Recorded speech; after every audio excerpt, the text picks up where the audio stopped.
school board, I find that due to the state of emergency declared by the governor as a result of the COVID-19 pandemic, in accordance with the governor's emergency order number 12 pursuant to executive order 2020-04, this public body is authorized to meet electronically. Please note that there is no physical location to observe and listen contemporaneously to this meeting, which was authorized pursuant to the governor's emergency order. However, in accordance with the emergency order, I am confirming that we are utilizing Zoom for this electronic meeting. All members of the board have the ability to communicate contemporaneously during this meeting through this platform, and the public has access to contemporaneously listen. We previously gave notice to the public of the necessary information for accessing the meeting, including how to access the meeting using Zoom or telephonically.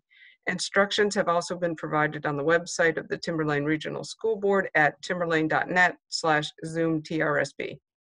If anybody has a problem, please call 382-654-6541, extension 399. Please note that all votes that are taken during this meeting shall be done by roll call vote. Let's start the meeting by taking a roll call attendance. When each member states their presence, please also state whether there's anyone in the room with you during the meeting, which is required under the right to know law. Kat, could you take the roll, please? Brian Boyle. Here, I am alone in the room. There are other family members present in the home. Lee Doobie. Here, I am alone in my home. Can't hear you, Lee. I am here, I am alone in my home.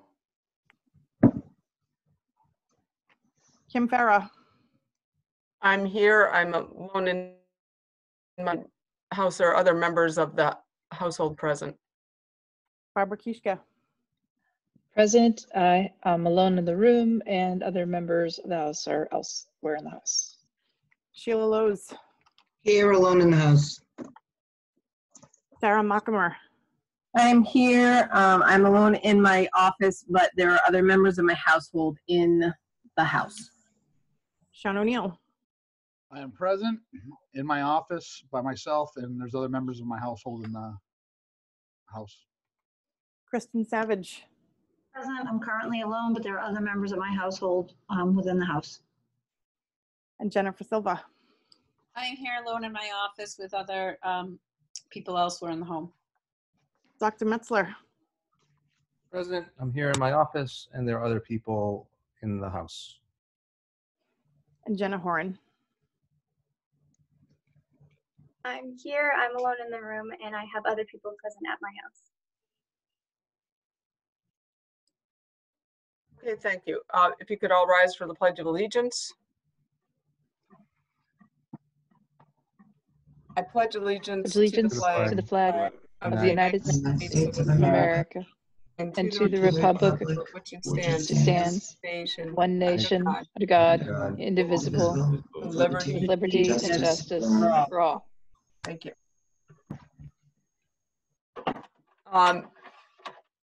Moving on to approval of the minutes. I'll make a motion to approve the minutes as submitted. Second. Sean makes a motion, Barbara seconds. Is there any discussion on the minutes? If not, Kat, could you take a roll call vote, please? Mr. Boyle. Yes. Mr. Doobie. Abstain. Dr. Farah. Yes. Mrs. Kishka. Yes. Ms. Lowe's. Yes. Mrs. Mockamer. Yes. Mr. O'Neill. Yes. Mrs. Savage.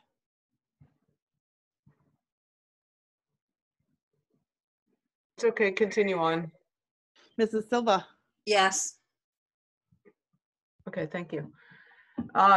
Moving on to our new student rep, Jenna. Yes, thank you. Hello. Reaching out to all of the principals of the school, I've gathered the following information. The elementary schools of all 4 towns, as well as Sandown TLC, held parades to celebrate the end of a very unconventional school year. The 5th grades across all of the district schools were recognized with yard signs, gifts, and a staff surprise at Pollard. Gifts from the PTA and principal, as well as goodie bags and certificates at Atkinson Academy, a special Zoom call and slideshow, as well as the recognition of 5th graders Julia Johnson, Aaliyah Glitterman, and Cole Doloff in Sandown. and the creation of a special video for Danville's graduating 5th graders. The middle school sadly bids farewell to their 8th graders, as well as retirees Mrs. Sherman, Mr. Johnson, Mrs. Cunningham, and Mrs. Fuller. Sandown North also bids farewell to retirees Mrs. Chavette, Mrs. Janvrin, and Mrs. LaFleur. Finally, in the high school, virtual spirit days put on by student council came to a successful close, and AP courses for next year have begun preparations. The school celebrated its senior athletes, graduating seniors, juniors and seniors, and an academics award ceremony, and students of all 4 grades in the music awards night. As the representative of the school board, I wanted to take this opportunity to thank you, the board, and to also say that I'm very excited that my first official meeting is one that has a topic that weighs so close to my heart, which is the Timberlane Music Department. I fully intend on keeping my promise to my peer as well as the people that are watching this to make sure that they feel that their voices are heard and make sure that their passion and concern that has been overwhelming over the last several weeks is acknowledged and appreciated by everyone. Thank you very much. Thanks, Jenna. Thank you, Jenna. And I do want to acknowledge that there was a letter sent from students in support of the Timberlane Music Program, and we will be discussing that later on this evening. Moving on to the athletic training contract. Mr. Fantasia? Yes, thank you. I believe we received the contract earlier this week, and I had sent that forward to the SAU. The contract is the same as far as there is no cost increase in the contract. There are 2 new pieces to it. One of those new pieces is that Access Sports will be offering free EKG screenings to anybody that is interested. It's voluntary, but if you want one, they will offer that for free. And then they have their pay scale put in there as far as definitive dates for pay. So other than that, there is nothing new on the contract. And as I said, the contract total cost is the same as it was for the last several years. There's been no increase. Jen? Just curious if there's any clauses or anything in that contract to address if we don't have a sports season like we did this spring. There is nothing in the contract that states anything there. There's nothing in there. So if we don't use any of those services for a season, are we obligated to that same level of payment? I think that's a question that we can ask. Okay. I agree, Jen. It should be contingent upon having a sports team in the position.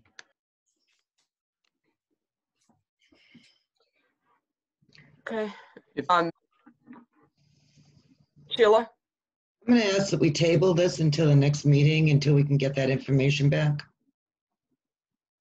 Okay, Mr. Fantasia, would there be an issue with tabling this till the next meeting? What we're looking to do, just an FYI, if I can give you just a little bit more information to use Sure. either way.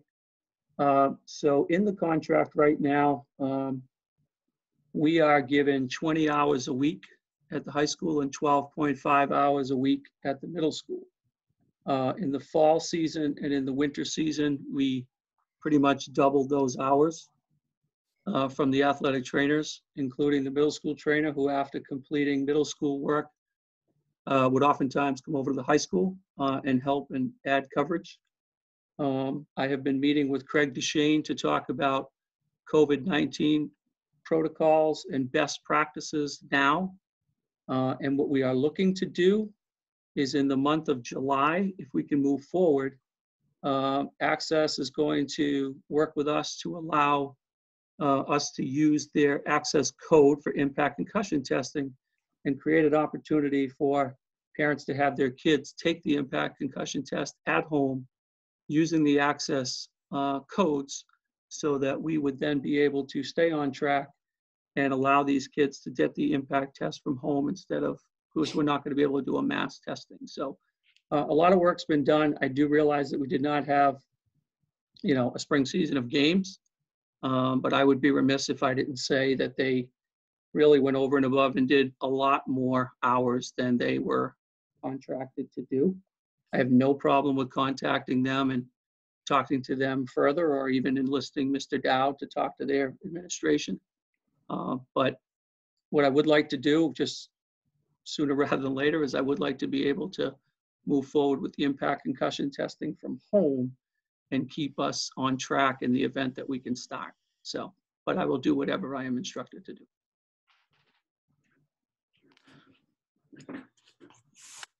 Sheila? Mr. Fantasia, while that is a great benefit, and I do appreciate the company really going out of their way, unfortunately, we just came off of a spring season that didn't happen. I'm sure you can understand why this board, after going through these last 3 months and spending money, that we need to be extra cautious this coming year, because we don't even know if we're going to have a fall season. We don't know if we're going to have a winter season. I pray to God we do, and I'd love it to see everything come back to usual, but we just don't know. So I'm falling back on, we really need some kind of contingency if the NCIAA decides to close another season. I completely understand that, and I completely am on board with that, and I have no problem with talking to Mr. Dowd and also Craig DeShane and whoever he has to talk to. I have no problem with that. Thank you, Mr. Fantasia, because it's not the only company that will probably be doing this with, I'm sure, after what we've just gone through. So we paid the full contract for this past spring, correct? Even though we didn't have a season? Mr. Dowd? We haven't paid anything yet. We did receive a bill late from them, which came as a bit of a surprise. So I referred that invoice along with the history to Attorney O'Shaughnessy to take a look at. So we paid 1/3 of the contract price each season. And so normally we would have paid the spring season, I believe, back in March. They didn't bill us. They did subsequently bill us for it. And I've sent that over to Attorney O'Shaughnessy for his review to see what obligations we may have. I think that it's important to remember that we do concussion testing and some baseline testing before the season start, and we would probably be doing that testing even if we're not sure the season would start. So I think when we look at what the contract cost is, we'd have to take into consideration that if the season didn't happen, do they have, if we do engage in this concussion protocol testing or baseline testing, is there another way that we can reimburse them for that cost? Yeah, no, and I'm totally fine. I mean, we paying for the services that have been rendered to us. I think, sending it over to Attorney O'Shaughnessy is a good idea, because as we found out, there were not clauses in some of these contracts to deal with a pandemic and things like that, which who would have anticipated? But now that we know, and we've been through it once, I think we would be remiss not to address it in contracts we have going forward. That's all. I do think with regards to this contract, that this contract is a little bit unusual in that the amount of the contract is slightly under $30,000. And when you look at the amount of coverage that you're getting and what you're getting for this contract, it's a lot. You've got board certified athletic trainers, and you've also got impact testing, you've got EKG testing. I'd certainly want to give some credence to the fact that even though there might not be all the sports, that this is still a relatively low price for the amount of athletic training hours that we're getting. So. Oh, I absolutely agree. But I guess what I'm trying to do at this point, Kim, is to set a precedence that we should be doing this with contracts at this point, that we should be looking into it. With contracts. Should be looking at adding some sort of clause should school be, I don't know, I'm not a lawyer, but we should be looking to council to start adding clauses to these contracts should this happen again, that we're not caught in this situation where for both parties it's uncomfortable because they don't, the person with the contract and the person that, both parties are caught in a bind then. If it's laid out in the contract, then it's easy. If we're not in school for 6 months, then this is what happens. So I agree. I guess that's all I was trying to get at. Okay. So Mr. Fantasia, would be okay if you came back on this later? You feel like you have the time to discuss? Yeah, I can do whatever is needed. Not a problem. Okay, thank you. All right. Next item on the agenda is the Data Governance Plan Annual Review. Thank you, Dr. Farah. In your package, you'll find the latest version of the Data Governance Plan with a change log. Was sent out earlier this week. As promised, you guys did send me some questions and some things to ponder for the future. How did you want to do this, Dr. Farah? Do you want to open it up for questions? Do you want me to review the changes? I can talk about some things we worked on in the past year. I know there was a list of changes or questions that were sent, and did we get a response to those, or you? Yeah, so he sent along the updated data governance plan.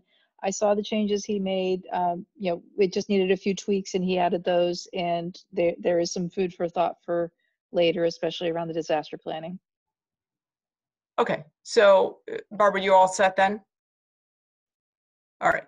So I think, are there any other questions on the data governance plan? Everybody had a chance to move questions forward, and it looks like Ken has answered those, which is great. This is an action item because it needs to be approved by the board. So we'll be looking for a motion to accept the data governance plan for the upcoming year. I make motion that we. Go ahead. I make the motion that we accept the data governance plan for the upcoming year. Barbara makes the motion. Is there a second? I Jen? will second. Yeah, thank you. Jen seconds. Kat, can you take the vote, please? Mr. Boyle, Yes. Mr. Doobie, Yes. Dr. Farah, Yes. Mrs. Kishka, Yes. Ms. Lowe's, Yes. Mrs. Mockamer, Yes. Mr. O'Neill, Yes. Mrs. Savage, Mrs. Silva. Yes. Okay, thank you. Thank you. Moving on to the next item is staffing needs projections. Sandy, go ahead. Yes. Hi, good evening, Dr. Farah. Good evening, everyone. So the first part of this update is to provide a general overview of our projected enrollment in accordance with policy IIB, which is the policy that governs class sizes in our district. So I know the last time that we met, I provided a general overview of our process, which is really a year-long process where we monitor enrollment in conjunction with staffing levels.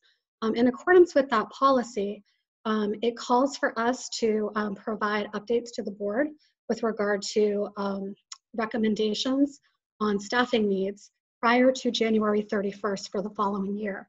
So just bringing you back, we did do that on January 2nd and provided at that time as well a list of open and vacant positions that we did not intend to fill for the upcoming school year. So those positions were included in the school budget and voted on and approved by the voters of the district.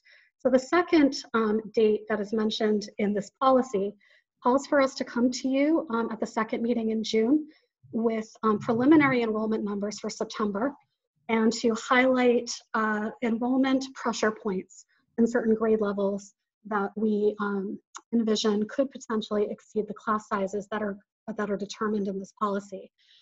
In your packet, I provided an executive summary that does that for you. It gives you by school and by grade level our preliminary enrollment numbers, as well as the number of sections that we currently intend to run, with a general average class size. At the middle school, you'll see that's not class size, that's average team size. So as you know, we have teams at our middle school for grades 6, 7, and 8. So those numbers are higher than the maximum class size because those students on that team would be divided out into core courses and their unified arts. So you'll also see general enrollment numbers for the high school. That schedule is still being finalized. Counselors continue to meet or email students to make adjustments to their schedule to try to ensure that all students are able to be scheduled in the classes that they requested during our course enrollment period that begins in January and February. So that is there. Policy IIB does ask us to monitor that enrollment over the summer, and we will continue to adjust our staffing levels. We do have 2.5 FTE full-time equivalent open positions that we currently do not intend to fill. They are not posted. However, we recommend holding onto those positions in the event that some of our class sizes in our schools exceed the class size in policy IIB, and we need to repurpose those positions to meet those needs. So that being said, we will continue to adjust that to be as efficient as possible, and we will come back with our final recommendations in August if we need to make any recommendations to waive that policy if we have any classes that are higher than the class limits. So that's kind of the general overview of enrollment with regard to policy. I know there was also a request to bring information regarding our music program and our world language program. So I know Mr. DeBartolomeo is joining us on this call, and he has prepared for you, which you also have in your packet, extensive information around teaching assignments and loads, as well as job descriptions for our music department. I'm going to turn it over to Mr. DeBartolomeo. Mrs. Allaire. Sure. Mrs. Allaire? Before we go on, Yes. I'm going to take questions on what she just presented, then we'll move on. Sure. Sheila, then Jen. Actually, I would, I need to ask a question on what we just talked about. And can we get through the world languages also with you here, Mrs. Allaire, before we switch over to Mr. D? From what I'm looking at here, that what you've given us, you've already gone over a limit in Atkinson. Yes, but I think what we need to, I want to remind everyone listening, these are projected enrollment numbers. So these are based on our current registrations. I can tell you that for Atkinson grade 3 already, in speaking with Mrs. Deotis, we are already down one student in that grade level. So as families, move in and out of the district, we may get some new registrations. We may have families unenroll their students for the fall, which is why we monitor this over the summer. So, right now, if we're down one student, we would be over class size for grade 3, which is set at 23. We would have one class of 23 and a class of 24. So in the past, what we've done is come to you in August and asked you to waive that policy to allow us to exceed it by one student. So we did that last fall, if you'll remember. Okay, but what I am saying is if you end up with more kids in there, you need to hire a new teacher, correct? Hire a teacher for that to make it 3? We would increase it, yes. What we have tried to do, we've tried to be very efficient with our staffing, and we've looked at district-wide, our elementary staffing levels and grade levels to see if we are able to reduce a position through retirement that might have been vacated, repurpose that position to suit a need, increased enrollment in another school. Mrs. Allaire? Yes. Last year, there were 3 third grade classes in Atkinson Academy, is that correct? That is correct. And what was the number in each class? I don't have that in front of me right now, but I can I believe it was a obtain that lot for you. lower than 24 and 23. 44 total. 44 total. Correct. And there's 47 here, and there were 3 classes last year, but yet there are 2 this year. Yes. That's not making a lot of sense to me. So as I said, we're trying to be efficient with our staffing district-wide. So we have other schools that have increased the number of sections at grade levels based on increased enrollment. So we're looking at a district perspective to ensure that we're not exceeding excessively in certain grade levels in other buildings. So we're trying to use our current staff to be as efficient as possible to avoid coming to you to request additional staff. Can I just make a comment on this, Sheila? Go ahead, please. I'm only going to say this in a proactive way because I don't want anybody to be surprised. But I will not be in favor of waiving policy to get rid of a third grade classroom in Atkinson. We had 44 students enrolled last year. Our number is already over that. If we needed three classrooms last year for 44 students, then I will sit firmly that we will need 3 classrooms again. So it looks like by the number on that spreadsheet that it's already planned to go down to 1. And so, how do I say this? Or go down to 2 rather, I'm sorry. Go from 3 classrooms to 2 classrooms. And if that's already planned and then come August, you ask us to waive policy and that vote is no, then you're going to be in a position to hire another third grade teacher, which may be completely unnecessary. We already have 3 very seasoned third grade teachers in that building who have been working together as a team for many years. So I just want to make my position on that known ahead of time. Brian, go ahead. Very well said, Jen. I 100% agree with my fellow Atkinson counterpart. I am clearly not in favor of reducing the amount of third grade teachers at the academy. Makes sense. Okay. My other question wasn't really about that, but I didn't know if Sheila was done. I'm sorry to have interrupted you, Sheila. I am done with that. I'm on to world languages when you're done. Okay, Jen, are you set on that? Well, I had a question on the staffing, the filling 19 of the 22 or something. I think what I heard Mrs. Allaire say was, and I can't rewind it, so I'm sorry, Mrs. Allaire, if I get this wrong, please do correct me.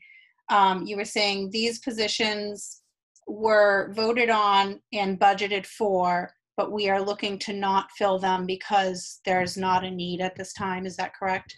Yeah, so in the executive summary on the first page under staffing, I've highlighted right now, and I can tell you that this number has already changed since I wrote this last Friday. Staffing, as I think you all are aware right now, is very much in flux as we have people hired and resign. So it's very much changing by the day. But as of Friday, we had 22 open positions. That's actually 21 FTE. 2 of those are part-time. And based on those, of the ones that are posted, we are looking to fill 19 of those to meet our enrollment needs across all grade levels. So the chart that you'll see there highlights 3 positions that are currently not posted. They are not scheduled for the fall in our tentative schedule for the high school. So those are listed there for you. They are not posted. We do not intend to post them, which makes them open and vacant, which does allow us to repurpose those if we need to increase sections in buildings or across grade levels. And I only bring that up because I appreciate the goal of efficiency, and I understand that every year this is what's looked at and this is how this happens. And again, I only bring it up because I know this has been a discussion with regards to the music position, saying, with some people asking about, these positions were budgeted for, they were voted on, so we are obligated to fill that as budgeted for. But as we see here, yes, these positions were budgeted for, they were voted on, and yet our needs are different, and that's, I appreciate you guys doing the work and looking into that, so thank you. Right, Mrs. Silva, if I could just add, of those positions that are there, one of them was included in the list of open and vacant positions that we brought to you on January 2nd. Mm-hmm. So that was previously open and vacant. The other 2 can certainly provide more information if you'd like. But they were not, we did not project to schedule those, so. Mm-hmm. Thank you. Sheila? Mrs. Allaire, are these the same? We had You brought these to us before. Are these the same exact positions that were not filled last year? Not entirely. One of them is, the first on your list is, Yeah. we brought that to you last year. Right. The other two are vacated through attrition. Okay. I'll have to go back and look. Thank you. Sure. Okay, so can we move on to the world language next? Sure. If you prefer to start with world language, I'd be happy to do Yes. that. Sure. So you also have in your packet an executive summary that, on request, gives you an overview of secondary world language enrollment since 2017-18. Just want to give you a general sense of world language and how it fits into our credit requirements for graduation at the high school. So as you are aware, we have 3 different diplomas at the high school. The Scholastic Diploma is the only one at the high school that requires students to study world language in the course of their studies.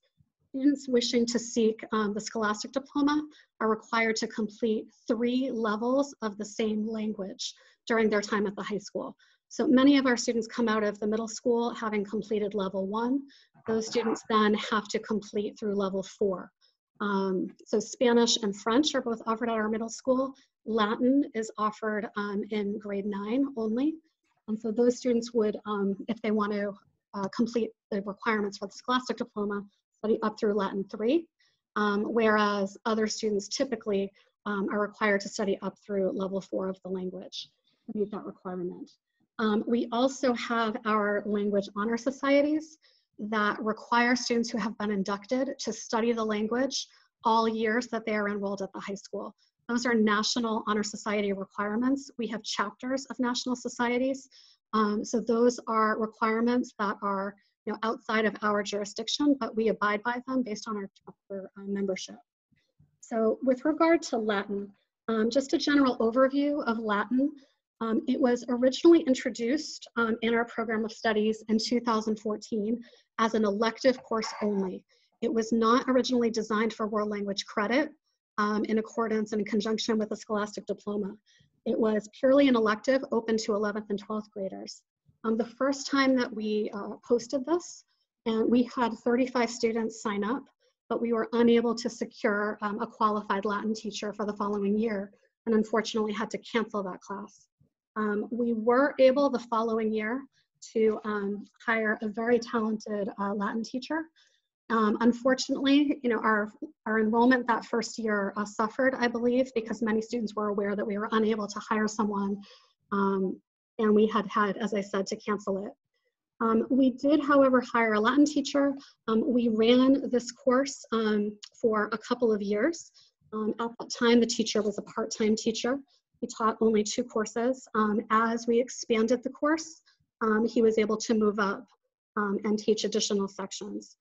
In 2016, through the Curriculum Assessment Committee, we made a proposal, and this corresponded in time with a proposal on that committee to eliminate the German program due to declining enrollment. So the proposal was brought to make Latin a full program that would accommodate the requirements of the Scholastic Diploma. So at that time, Latin was offered and opened up to students in all grades, grades 9 through 12, which allowed us to grow the program. The previous years, we had predominantly seniors signing up, and so the possibility of filling up a level 2 class really was non-existent at that time. So this allowed us to really open up the program, to advertise it to our middle school and encourage students that this was a viable option for them if they were seeking the Scholastic Diploma. So Latin 1 ran as a world language option for the first time in 2017-18. I know in your packet you'll see a chart that goes over enrollment numbers for all of our languages.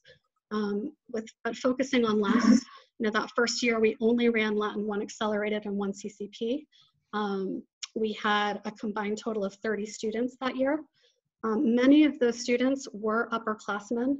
Several were seniors. So when they moved on most of the other students moved on to level 2 the following year in 2018-19. Many of those students who had studied Latin 1 graduated.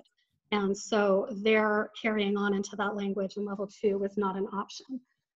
So you'll see the enrollment based on numbers, has gone up. We have increased levels as well, so we would expect it to go up.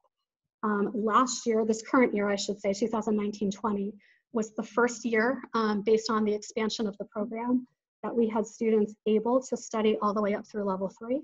So we had we had 11 students in level 3 this year. So moving into next year, I gave you some projected numbers.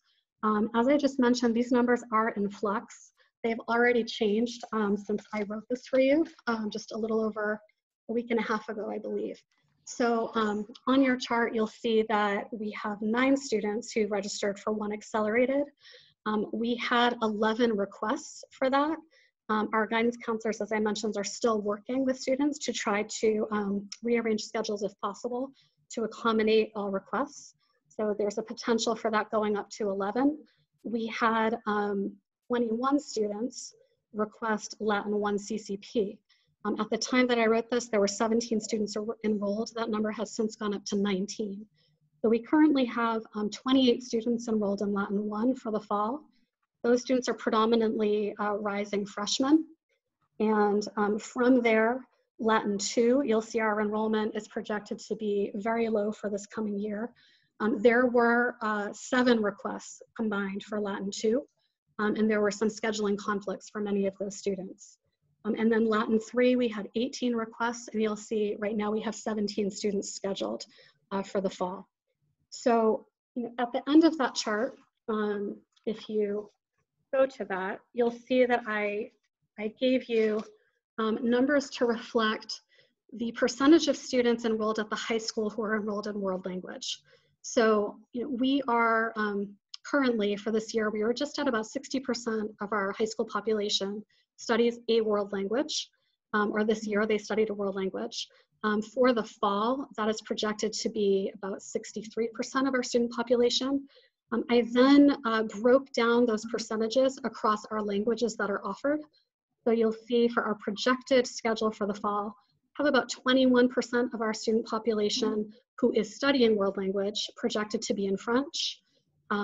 Just under 7% of students have requested and enrolled in Latin, and we have 72% projected to be in Spanish.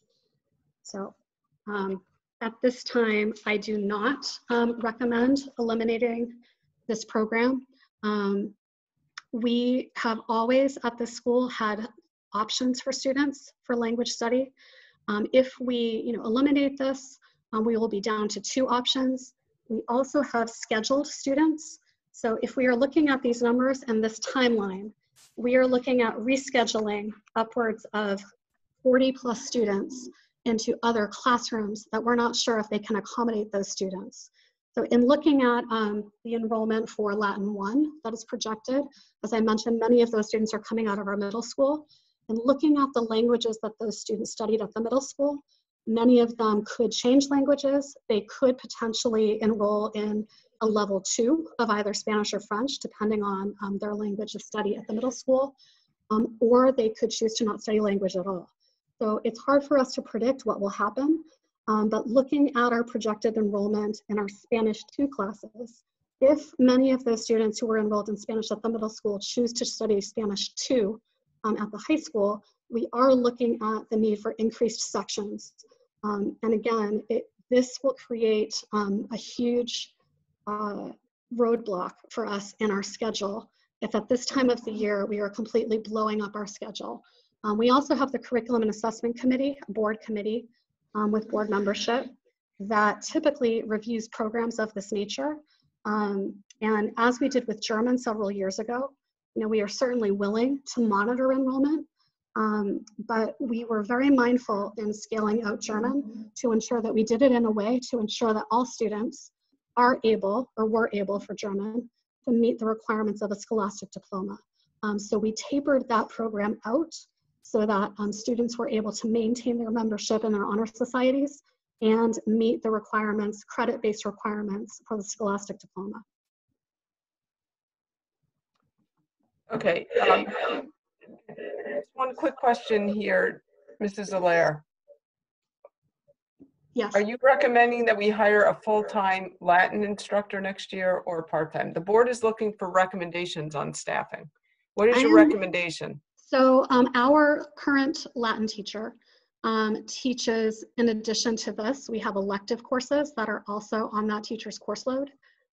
They are not for world language credit, they're purely elective credit. So we do need a staff member to take those up as well. You asked for world language enrollment, but that's also an impact here. So I am recommending that we post for a full-time Latin teacher who could also teach electives such as mythology in the classical world, which is scheduled to run next year. I'm here and there. Okay. Sarah? Yeah. So I'm hoping obviously that the board agrees with your recommendation, but am I reading this correctly that if we do not post this position that we'll have 17 students that will have to find a different language for their third year?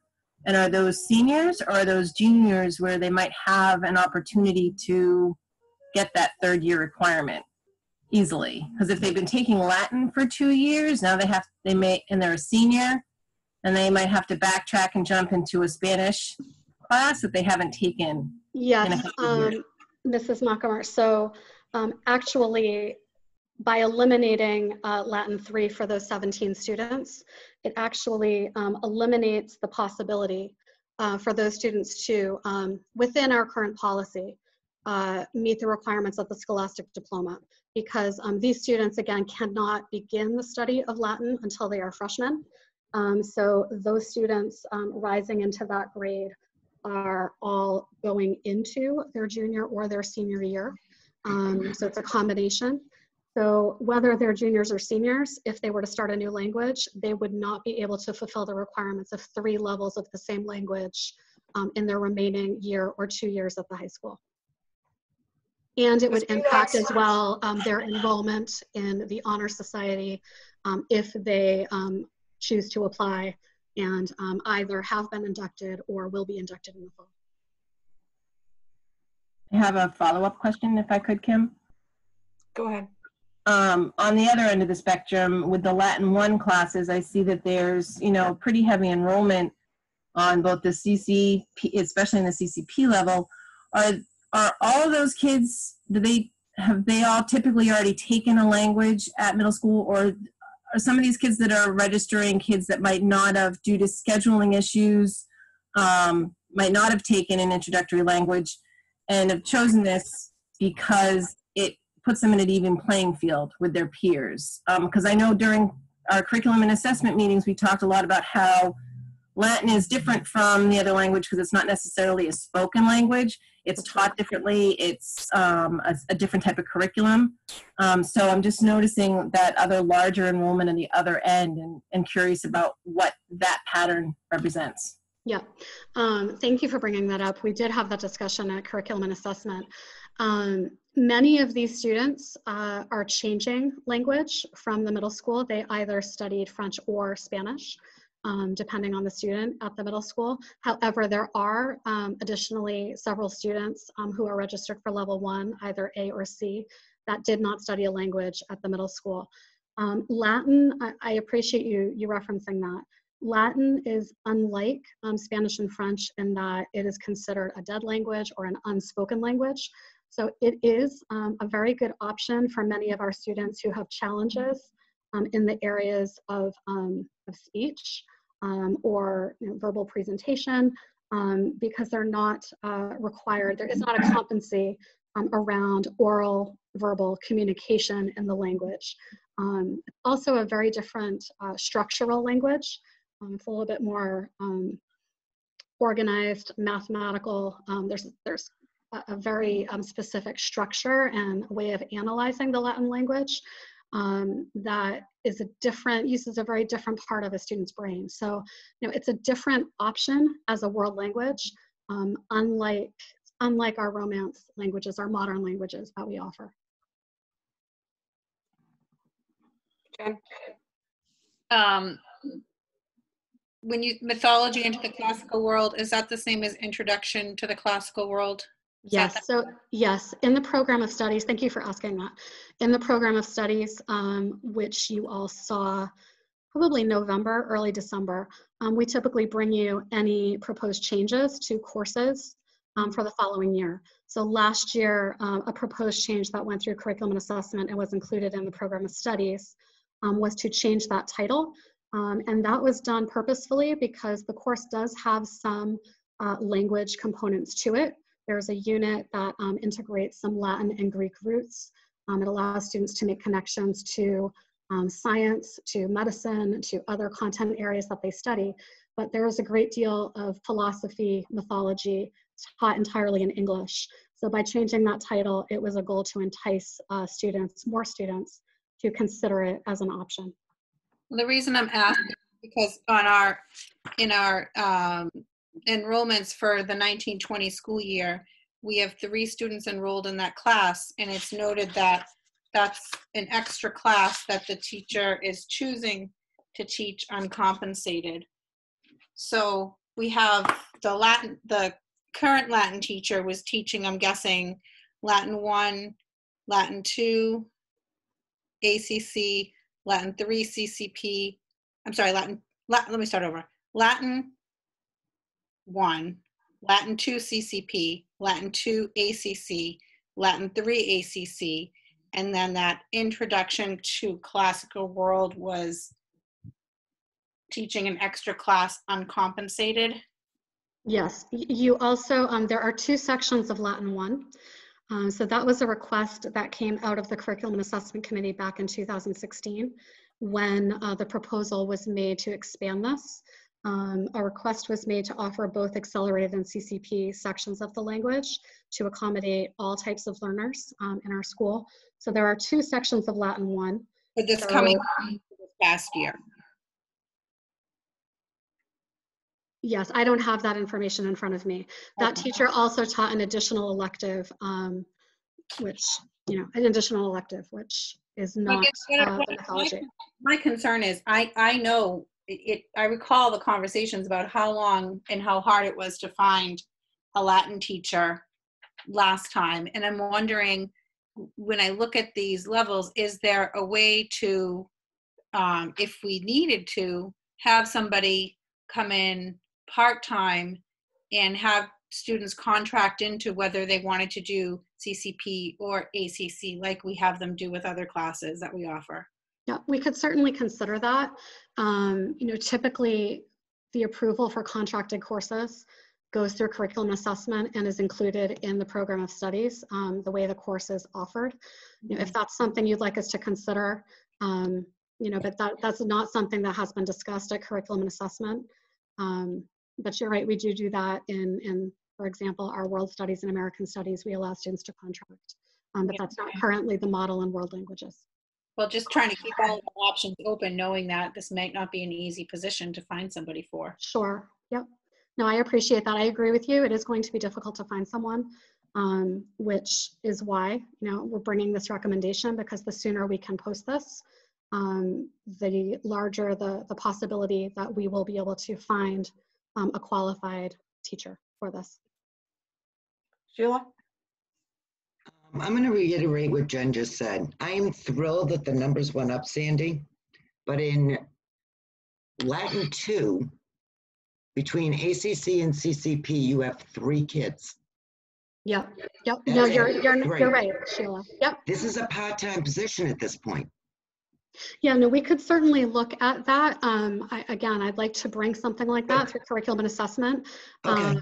But as far as I'm concerned, I don't want to see the language go, but I don't see this as a full-time position. And also, what I really would like, Sandy, is to you to bring these numbers back to us at the end of October, because I have a feeling we're going to have some kids dropping out. And I don't think the numbers are going to look like this come the end of October. I think we're going to have some kids that find it, because they haven't, hey, it's Latin, let's try it. Maybe it's a little bit more difficult than they think. Yep. I think these numbers will go down as we've seen 1 to 2 go down. So I would like these numbers back at the end of October, if at all possible, Madam Chair. But I really agree with Jen. I think we should be contracting. If I may, I just address that. If you, I know there are other questions, but I'd like to address that. Okay. You know, that is certainly something that we are more than willing to bring to curriculum and assessment. I think my major concern is the timing of this. These students are fully scheduled. The courses are fully scheduled. They're put into periods, blocks of time in the high school schedule. Once that is done, it's a complex process. These students are enrolled in 6 or 7 other courses that are, some of them singletons, often during other periods.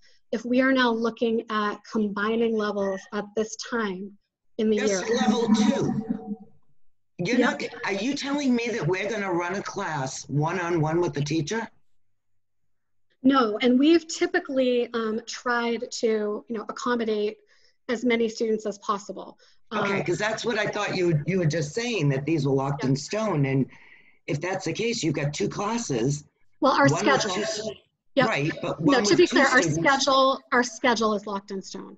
So right, well, it could be that if we're moving the 1 student or the 2, either way, we could be looking at an inability to meet that student's request. But what I'm saying, Mrs. Allaire, is that we can't run a class with a one-on-one student. I mean, what we've done in the past for that, what we've done in the past is we've created an independent study for that student. And so at the time when our Latin teacher first began, our first year that we were able to run Latin 1, we only had 2 juniors. And the following year they did enroll in Latin 2. But because there were only 2 students, we created an independent study. It was not a fully scheduled class for that teacher. It was sort of an additional responsibility that he had to meet with those students periodically, check in with them, and support them in their study of Latin 2. So that's certainly an option we could look at for Latin 2 for the coming year. Barbara? So forgive me if I'm not using the exact right words. One of the options I didn't hear is the VLAX. Is that something that would allow them to meet their requirements for the National Honor Society and graduation? So VLAX does offer Latin. They offer all the way up through Latin 3, so it could be an option. I'm speaking to the courses that we offer as a high school, but you're right, VLAX does offer Latin. But does it fulfill the requirements for graduation and for National Honor Society?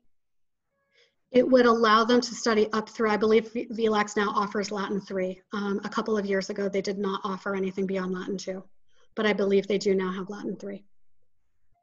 Sarah?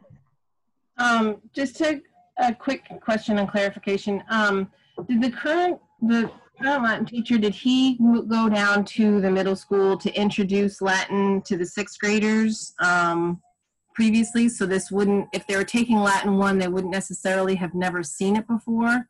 Yep, that's a great point. So I'd have to go back, at least 3 years ago, restructured our 6th grade world language program. We're in the process of restructuring it again, but the current model, students study a trimester of Latin, which is really more of a cultural exploration of Latin with some exposure to classical history, some mythology, some Latin roots that they can make connections to in their ELA classes with vocabulary study. They do a trimester of French and a trimester of Spanish. When we were getting that program up and running, our Latin teacher helped design that curriculum, developed instructional materials in collaboration with our middle school staff. He did, in fact, go down several times and teach those students in 6th grade. We also, this past year, made a accommodation, I don't want to say accommodation, but a change to enable the Latin teacher to go down and meet with students during opportunity block in their 8th grade teams. So he was able to go down and provide some Latin enrichment to our 8th graders prior to course selection and course enrollment so that they would have some more recent exposure to Latin before making a decision for world languages, since they had not seen it since 6th grade. And for many of them, it was first trimester of 6th grade. So we did do that, and I believe that was, in fact, successful in growing our numbers for the projected numbers for the fall. For this year? Yes. Absolutely, for this year. Yep. But for last year, we had 9 coming in between ACC and CCP, and we went down to 3 for level 2. Yeah. So this is why I want to see what the Well, actuals are at the end of October, Kim, to see if we have kids dropping again. Yep, Mrs. Liz, if I just might, you're absolutely right. We did go down from 9 to 3. However, we did have 7 of those 9 students request Latin 2, either accelerated or CCP, and due to scheduling issues, we were not able to schedule all of those students. So, 7 of those students did intend to continue to study the language. I'd like to move on. I mean, my thought is that if you were going to post, that you would post for a half-time position and then a full-time position and see if you can get one or the other. I just don't see this position being supported at full-time. I mean, if you've got 3 students in the 2nd level, clearly you can't offer a class for them. And you do have other options. I'm not saying that we get rid of Latin, but, we've got to look at what we have for students and what we have for courses. Is it feasible to post either way? I mean, I don't know your entire program. I don't know what other courses you have open. And if we're talking about enrollments of, as Jen said, 3 in a course that this person is also teaching, I'm sorry, I understand the differentiation between ACC and CCP, but these courses are relatively low enrolled, and I think we have got to be cognizant of the fact that as our enrollment goes down and you get attrition in these classes, like Sheila's mentioning, that we need to look at being reasonable on the number of courses we're offering. Sure.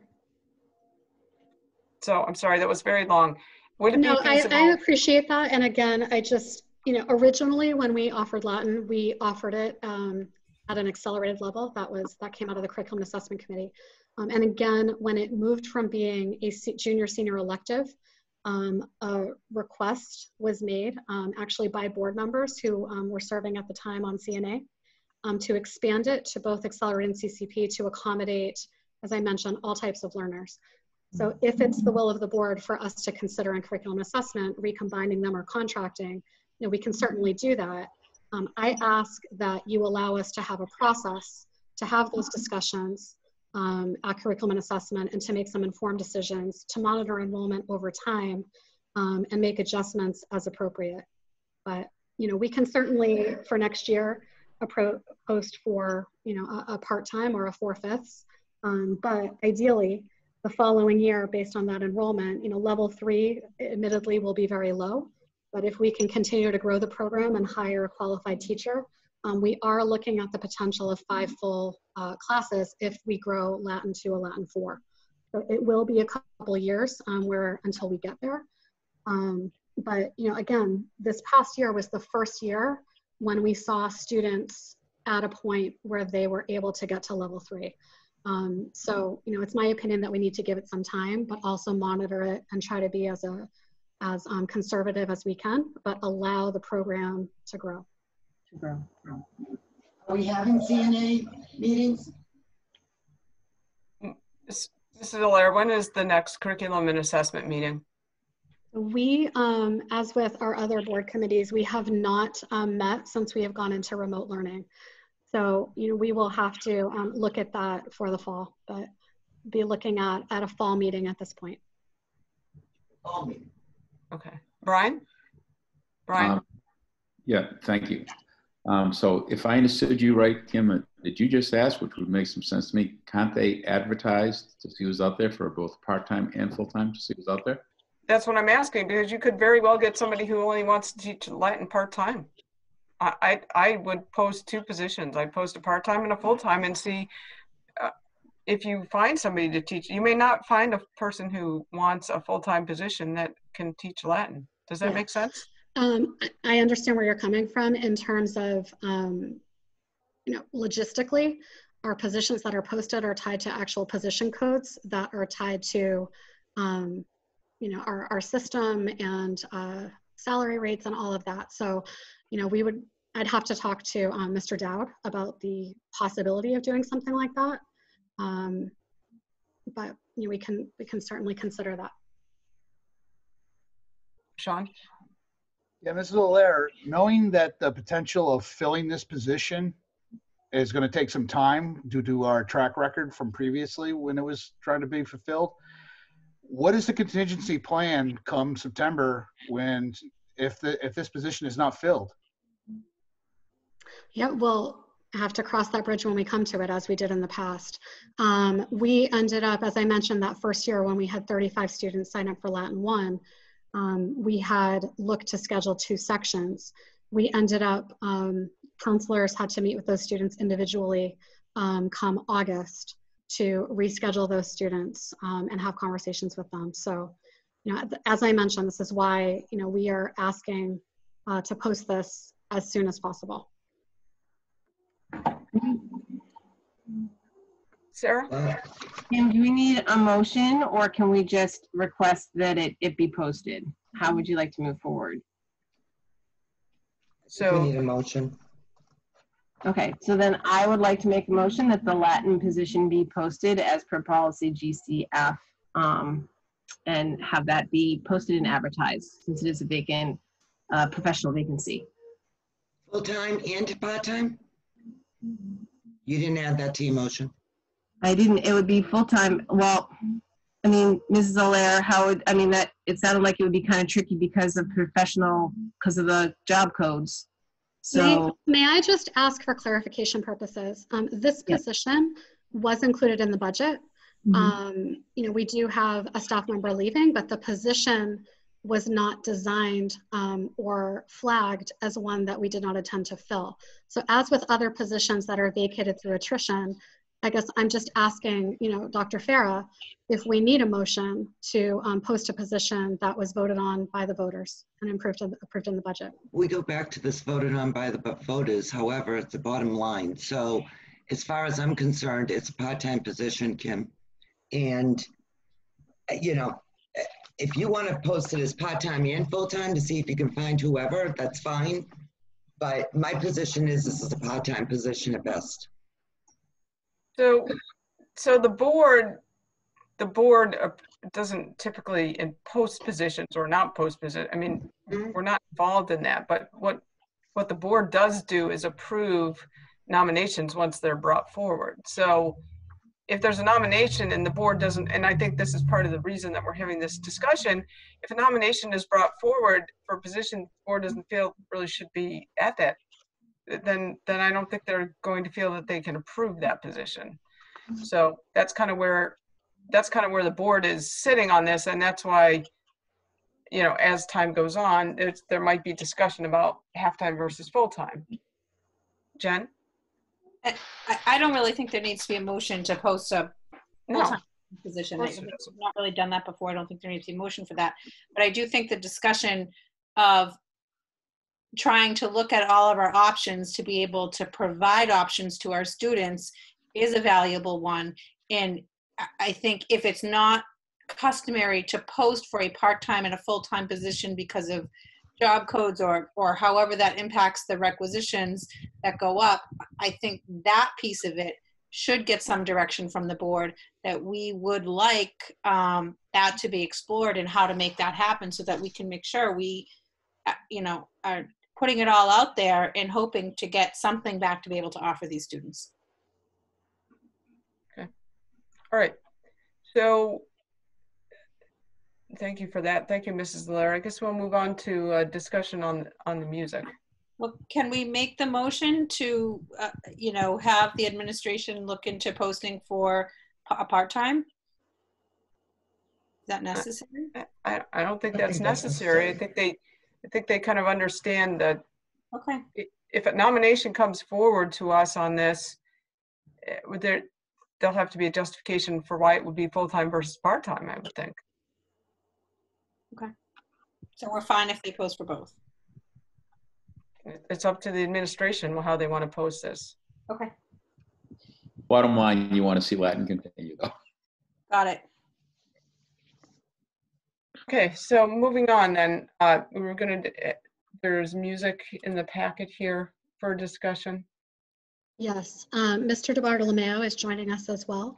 So as I mentioned a little bit earlier, before we moved into world language, he also prepared for you an executive summary that's in your packets for your reference. It entails extensive information around music department staffing at all grade levels, as well as position descriptions, job descriptions for various members of the music staff across the districts. I'm actually going to turn it over to Mr. Bartolomeo.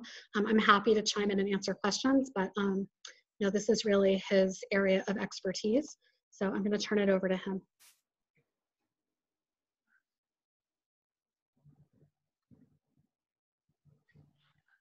Tony, you're on mute.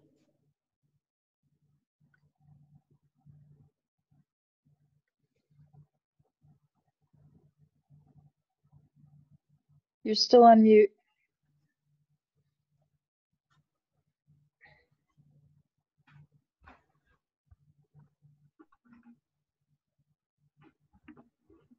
Sorry. How come I can't get to where I need to be? I can hear him now. Can you hear me? I can. Yes. Yep. All right. Sorry, I was trying to switch screens and I hit the wrong button. So thank you. The board has requested my recommendation regarding the posting and filling of the recently vacated string position. My recommendation for this position, as well as for the posted open choral position and posted open department secretary position, they be allowed to proceed and to be filled at this meeting. All three of these positions would not have been submitted if the strong need for the support and teaching positions did not exist. Each of them are positions that have been in place for at least 18 years plus. With the Performing Arts Center coming online in 2002, the requirement for delivering service to the community and instruction to students changed dramatically. With the PAC, we became a 6 through 12 teaching staff, not a high school or a middle school faculty. This inclusive teaching format is proven to be a positive factor and has resulted in increased student performance. As such, the individual teaching assignments have developed into an efficient and a very effective means of delivering quality music education to approximately 1,080 middle and high school students. Not only are the students benefiting by the enriched and more meaningful classroom experience, the district is utilizing their staff, both educationally and financially, in an exemplary manner. To illustrate this cost-effective use of staff, as cited in my summary, a thorough examination of the student-to-teacher ratio in grades 6 through 12 has been completed. The surveyed student population in grades 6 through 12 is approximately 1,080. This number represents all the students in the 13 general music classes, high school theory classes, high school guitar classes, and the 7 high school and middle school large performing ensembles, band, orchestra, chorus, and guitar. The overall teacher to student ratio would be 154 for each of our 7 music teachers, 6 through 12. Eliminating any position would result in an increase in student numbers and, more importantly, a lessening of the student learning experience while overburdening the individual remaining teachers. All of the district's music position are further illustrated in additional detail in my executive summary. The Timberlane School District has set the standard for demonstrating what a well-rounded education should look like by supplying the needed resources for an outstanding music program.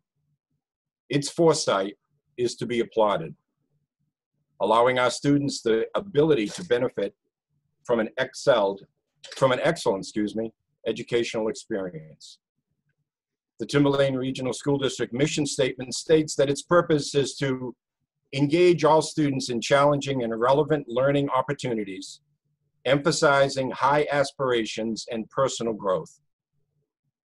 This music department has been faithful to this important declaration for many years, and the statement epitomizes the value of the K through 12 Timberlane Music Department. In summary, in the very best interest of the 2,700 music students served by the Timberlane Music Department, I strongly recommend the school board approve the posting and future candidates for all 3 music positions in question. And with that, take any questions you may have.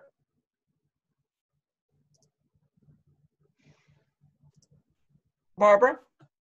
All right, so I love the music program. I love when the kids come out and perform at town events.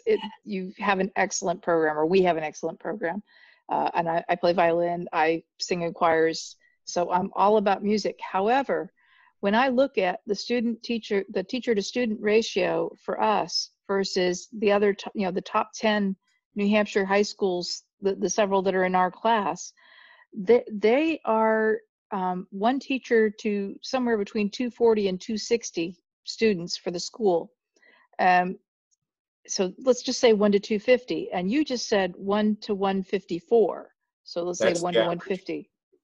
Yeah, so we have a lot of teachers per student compared to the top high schools in New Hampshire, and we're So coming that into a comparison's recession. been done? I'm not aware of any comparison ever being done. And by the way, you need to compare apples to apples.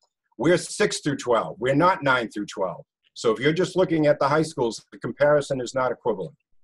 You need to look at all 7 grades, not just the last 4 grades. Because I can also point to many high schools around the country with similar programs that have 6 people just in the high school. And 2 in band, 2 in orchestra, 2 in chorus, and others. So I understand. We're not comparing ourselves to anyone else, but you really need to make a comparison that equates to being fair to what we do and being accurate to what we do. We serve every student in grades 6 through 8, and we serve over 300 students in the high school. That's a total of 1,500 students in those grades. That's why that 154 came out. It also goes to a high of about 360 and a low around 120. So Actually, that's the average of 78 on one of yours. 154. Excuse me? One of the teachers was only having, let me see if I can find them, they're towards the end, 78 students. So there's several who are 78 well under students. 200. Those are elementary. That's an elementary position. That's not a 6 through 12 position that we're talking about. Jen? I'm trying to understand the spreadsheet, and what are adjunct students? What does that mean? To ameliorate some of the inadequacies with the high number of students that we have, and to better utilize our staff, and to give the students a better experience, we have devised a system where teachers have primary responsibility in a class, and then they're assisted by other staff members. And assisting is not a great word, but they're adjunct. Because we have classes of 20, 30, 40, 50, 60, 70, 80, 90, 110. We run the spectrum from 20 to 110. And we're trying to even that out and give every student a great experience. And so the adjunct people are people who have solo responsibilities in other classes, but yet go and teach in these other classes, and we call them adjuncts. But that's really is. But if you just look down at the solo responsibilities, that's an accurate and maybe a better number that we can. So, wait, Jen, can I ask, I just need clarification. If they are in an adjunct position, does that count as any part of their teaching load? Yes, it is. Okay, so I have a question for Mrs. Allaire. If we have a class of 25 pre-calculus students, do we have an adjunct in that class? In pre-calculus, we do not. We may have paraeducators. Well, that's a little different. Yep, it is. You're right. But we do not have that in a pre-calculus class now. Do we have that in English? We do not. Do we have it in world language? No, we do not. We have other team teaching models for courses such as world studies. We have had team teaching in our 9th grade algebra courses, where we may have 2 certified teachers in the room at the time, special educator and a regular educator. But those are really different models from the music program. So And we if do I not may have ask a question, adjuncts. Yeah, we don't have if I may adjuncts. ask a question, do we have classes of 60, 70, 80, and 90 in any of those content areas? I did not ask about classes of, I'm just asking if we have a class size of 20 to 25, if we have adjuncts. It would certainly make sense to have an adjunct if you had 60, 70, 80 students. I don't dispute The that. majority of the adjuncts happen in those classes. Yes, they do. Can I just go back to my question because I think I was asking what an adjunct, what it says adjunct students. That column that says adjunct students. They're listed as adjunct students. Those are the responsibility lies with another faculty member, and the adjunct is another teaching member that's in there. I didn't want to be misrepresentative and say that everyone's teaching the same student twice. That would not appropriate. That would not be appropriate. I'm just trying to understand this chart because I honestly I just don't understand what I'm looking at. So so P2 under adjunct, that means position 2. So that position 2 person is In that class of 105 kids. That's right. And There's then- 105 kids with 2 faculty members in it. and then there's high school jazz band. So I'm just looking at the very first one, the first one there. Yep, Of 21. And so there's the lead and then there's the adjunct, right? Right, exactly. As these are performing ensembles, yes, they are. But the first one is the marching band, symphonic band with 105 to 110 kids. And the second one is the jazz band with 21. And then on 6th grade band A day, it says adjunct students 32. Is it position 1 or position 2 that's teaching that? Position 2. It's under the lead student area for P2. And it's under the adjunct area for P1. In other words, they assist each other in their classes. Okay. So that made sense why Kim was asking that question then. Sorry. So she understood what she was looking at. I did not. Okay.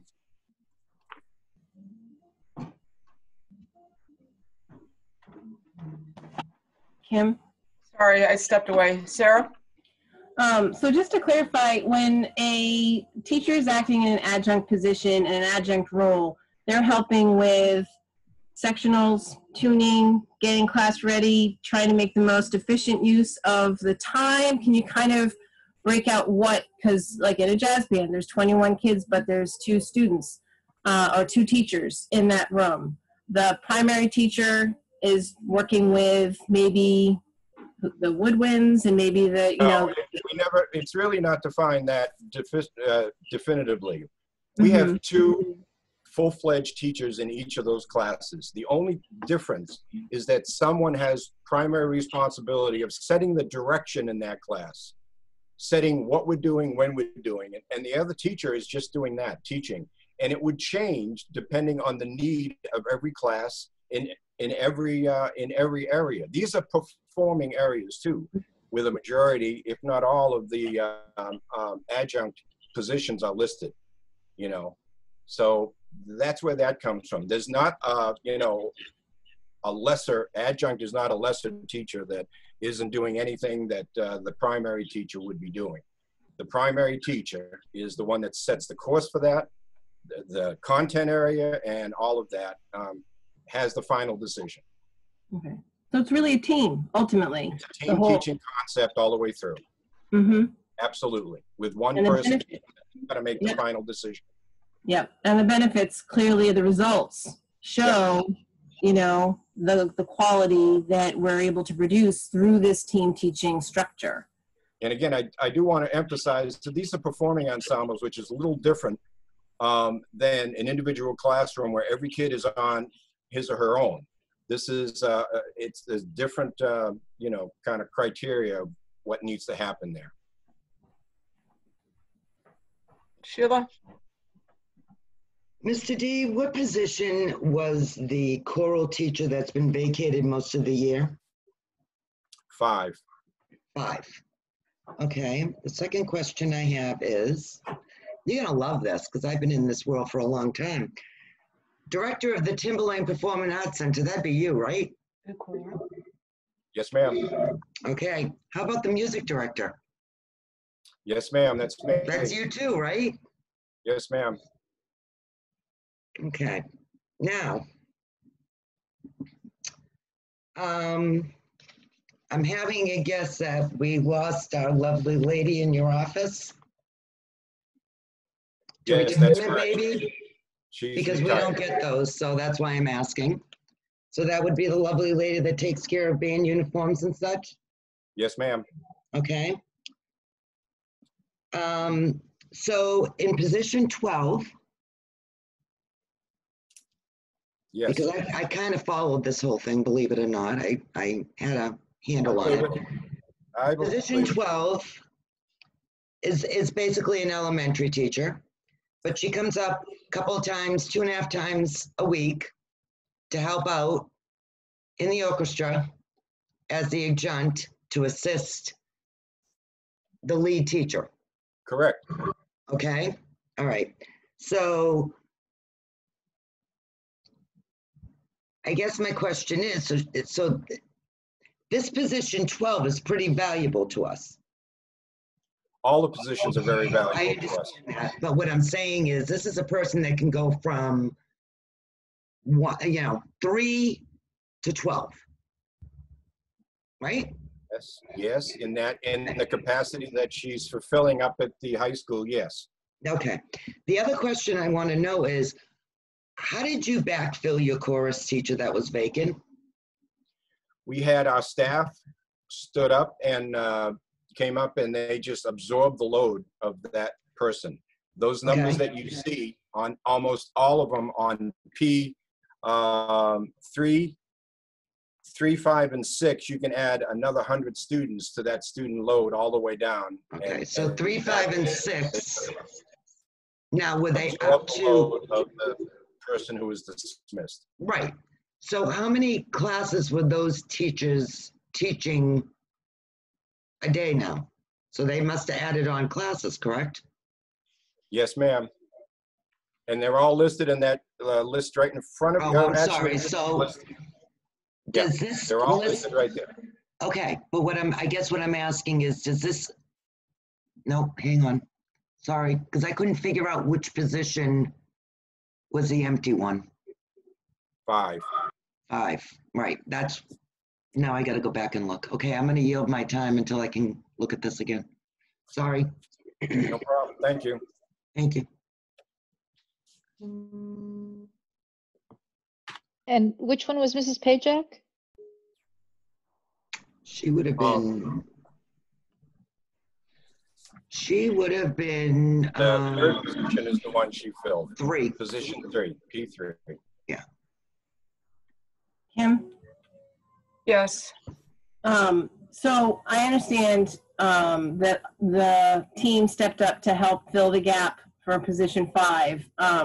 What was the overall impact with that? Did those teachers end up losing any free periods, or I mean, I know my son had an excellent year. He was impacted by 2 of those classes, but had nothing but positive things to say. So the teachers did an amazing job, but I'm curious how they were able to juggle all of that additional work. Well, being the true professionals that they are, they did what needed to be done. And I don't say that in a trite or insincere manner. Yeah. It increased their load tremendously. Mm-hmm. Plus, and that's the obvious, just the numerical aspect of the job. The psychological and everything else that went along with losing that faculty member in the manner in which we lost it was something that, fortunately, we have outstanding students and outstanding faculty, and they were able to go and work through that, and we had a successful year. Is that sustainable? Excuse me? Is that, I'm sorry, is that sustainable to, you know, if the position, if you aren't able to find somebody by the beginning of the year, is that pace sustainable, do you think? No, I don't believe it is. I don't believe, and our numbers are going up slightly next year. They're pretty much the same, but in that area, it's going up. And it's not all about the numbers, though. Right. It's about content people and people being able to deliver the specific instruction that we need in the different, especially the performing area groups, and for our very best kids in the high school. You know, I mean, this is a situation where, you know, you're not going to ask the baseball coach to go teach gymnastics, and you're not going to ask, you know, the hockey guy to go teach girls softball. It just doesn't work that way, and it doesn't work that way in music no more than you would have a physics teacher teach. Anyway, I don't want to make those. I'll stop. But it was, fortunately, we've got some of the best kids, if not all of the best kids in the high school. They worked through it. It was not easy.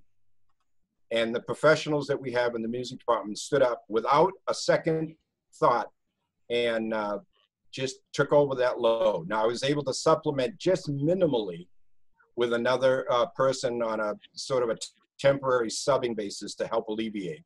Because we had over 100 kids in that one class that they were responsible for. So you did have a sub come in too? A sub from outside or? Yeah, sub from outside, but very briefly. I would say less than 10 to 12 times throughout the entire length of his, without him being there, yeah. Okay, well, I mean, then we got into COVID and got to online and all that too. So that was a whole different ballgame. Right, and that was a challenge too, because all that load was still now divvied up. And it really went to 2 primary faculty members that had to take and absorb all of that. All right, hang on, Brian and then Jenna. Tony, nice to see you here. This is my 4th run on the board, and I think this might be the first time you've been officially in front of us. Great. That must mean we must be doing something right. There you go. So that's probably a good thing. So from what I understand, right now there are 3 positions that are vacant in the music department? Correct. 1 support position and 2 professional teaching positions. Okay. So one of the support positions, that was the secretary being talked about earlier? Correct. And they just retired just now? So they were here for the school year? Correct. Okay. And then obviously we know about Louise Pajek. Correct. The world knows about that. And the other person was what was the teacher? Chorus. The chorus teacher. Thank you. So Louise Pajek's position, her specialty was strings.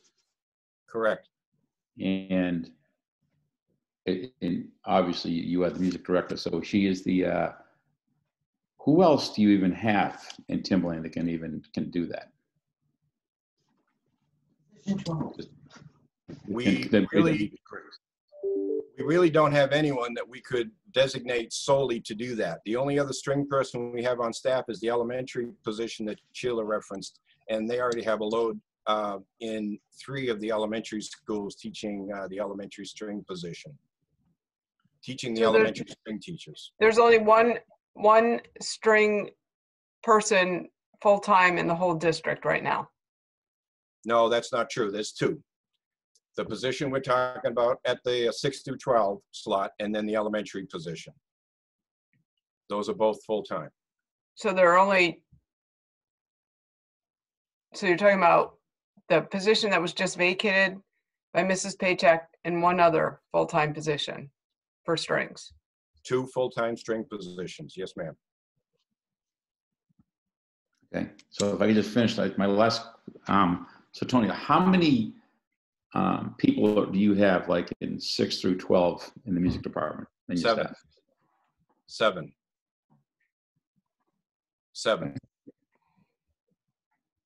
Okay. Thank you. Jenna? Going back to Mrs. McNamara's question about the impact on teachers, from a student's perspective, I was a part of Chamber Singers, which is an auditioned group in chorus, but it's still a part of chorus. And so since the person that left at the beginning of the school year was primarily the chamber director, not only was our content as chamber singers diminished, but also we watched as our poor directors just throughout the year had so much weight on them, having to deal with kids from all different backgrounds of learning and musical knowledge in both chorus, in concert choir, and in chamber. I can't even imagine the impact of having 2 missing positions and having to make our poor, wonderful, talented teachers absorb another position or even absorb that chamber singers director position for another length of time, because it not only impacted the students greatly, but it impacted the teachers, even though they remained very professional throughout all of it. Thank you for that input. And I'm advocating for the students. You know, the teachers are professional. You know, what's the line? 13 other duties as assigned. She's 100% correct. It was a strain, a psychological strain, and it was a physical strain, but they would do it. The students don't have that line in their contract that says whatever. You know, I'm advocating for the students. It's not a good situation for students. If we don't fill this position, it will not be a good situation for students. And these are some of our best students in the high school. We really need to pay attention to them, as we have all along. This is not a new position. This position has been in place for at least 18 plus years. I'm not coming back for anything more. You've not seen me because I haven't been knocking on your door saying, we need this, we need this, we need this. Give us the staffing. We've been able to establish the staffing that works. We've been able to meet the goals of the school district and the school board by completing our mission statement accurately, and the students are benefiting. I'm really here advocating for students. And at that point, the board is also advocating for all students. And I don't want that point to be lost. So moving on to another question. I'm looking at this from a budgetary point of view. We have on the budget, Mr. Dowd, maybe you can answer this. We have a music band teacher that is split as an FTE across 5 different schools, and it's 0.2 FTE at TLC. Can somebody explain why there's a 0.2 position at TLC? So there's a band teacher that moves from school to school. Has that position always been there? Because I thought when my daughter was in school that the band teacher was the chorus person. Depending on where she went to school, because we have a different situation depending on Atkinson. At Atkinson, we've got a shared position because the schedule allows us for that music teacher to not only teach the general music classes, but also assist and do most of the instrumental classes, as does the music teacher in Danville. Same thing. We're utilizing those people to the best of our advantages and best for the students' advantage. She is teaching all of the general music classes at Danville, K through 5, and then she does the instrumental. Same thing at Atkinson. That point two, it shouldn't, I don't know what you're looking at, and I'm not 100% what you're referring to, but that refers to the Sandown North music teacher who is full-time, going and teaching. Well, I know, but I'm telling you who goes to the TLC. It's the Sandown North person who goes and teaches. I think she's got like 3 classes at the TLC. It's right here. But I can't speak to the codifying how it's codified, because that's not my purview. Voted for a different person, Tony. No idea. I know who does it. I know what her assignment is. I have no idea what you're referring to as far as the code. What are you looking from a budget report? Excuse me? Are you pulling that from a budget report, Kim, or is it on one of the schedules that we're looking at? No, I'm pulling it from a budget report. Do you have the account number? I'd have to scroll over and find the account number. And it is, hang on one second. I lost it on my sheet. We can move on. I have another question in regards to there's PAC theater technician, and I think it was in December of 2015, this position was requested, and it was supposed to be 40% teaching and 60% PAC. Are those courses being taught, the audio, lighting, production, and support, and stagecraft? No, when we implemented that position, we looked at initially fashioning it in that way, but because of the certifications that were needed and the inability to have anyone in those courses, because that's not something we've run, it was decided to make it fully a support position in the tech department, associated and assigned to the Performing Arts Center. That position has been in effect for about 4 or 5 years. I don't know exactly. Since 2016, Tony. September of 2016. Thank you. Thank you, Mrs. Lowe's. So it's 2016. Prior to that, we piecemealed it with part-time people, pulling people out of classes, and it did not work. That position serves a variety of services, to every outside event. We had 52 concerts this year. We had 15 different outside events coming in. We had class assemblies, we have the school board meeting, we have the budget committee meeting, and that person is in charge of the tech requirements there, along with all of the in-class things. They're responsible for the school board meetings? The ones that are held in the PAC, they assist and are primarily the contact with that. Yes, Dean is there. Same public hearing. It's the public hearing. Okay. So anything that happens in the PAC. I'm still not understanding how a position that was supposed to be 60-40 it got converted. And I also, when I'm looking, Jeff, at the budget line, 100, 1100, 114, 41334, it's not even a music line. It would be a tech line most likely, because it's in the tech department, and that position is assigned to the Performing Arts Center. No, it's not in there. No. That I can't speak to, I'm sorry. Jeff should be able to. Give me a minute here just to take a look. Can I ask a question while we're waiting? All right, so that was kind of going to be one of my questions. So that technical director position that has this job description in here, as the music department, being in the music department, I was wondering, because I didn't think it was part of the music department. No. Is that always been a full-time position? No, it was started, I think Mrs. Lowe said you started in 16. You actually went to the Bud Committee on 12/10/15. Okay. And added it in, I think it was about $70,000 to the Budget Committee. And it was to be added in to begin September 2016/17.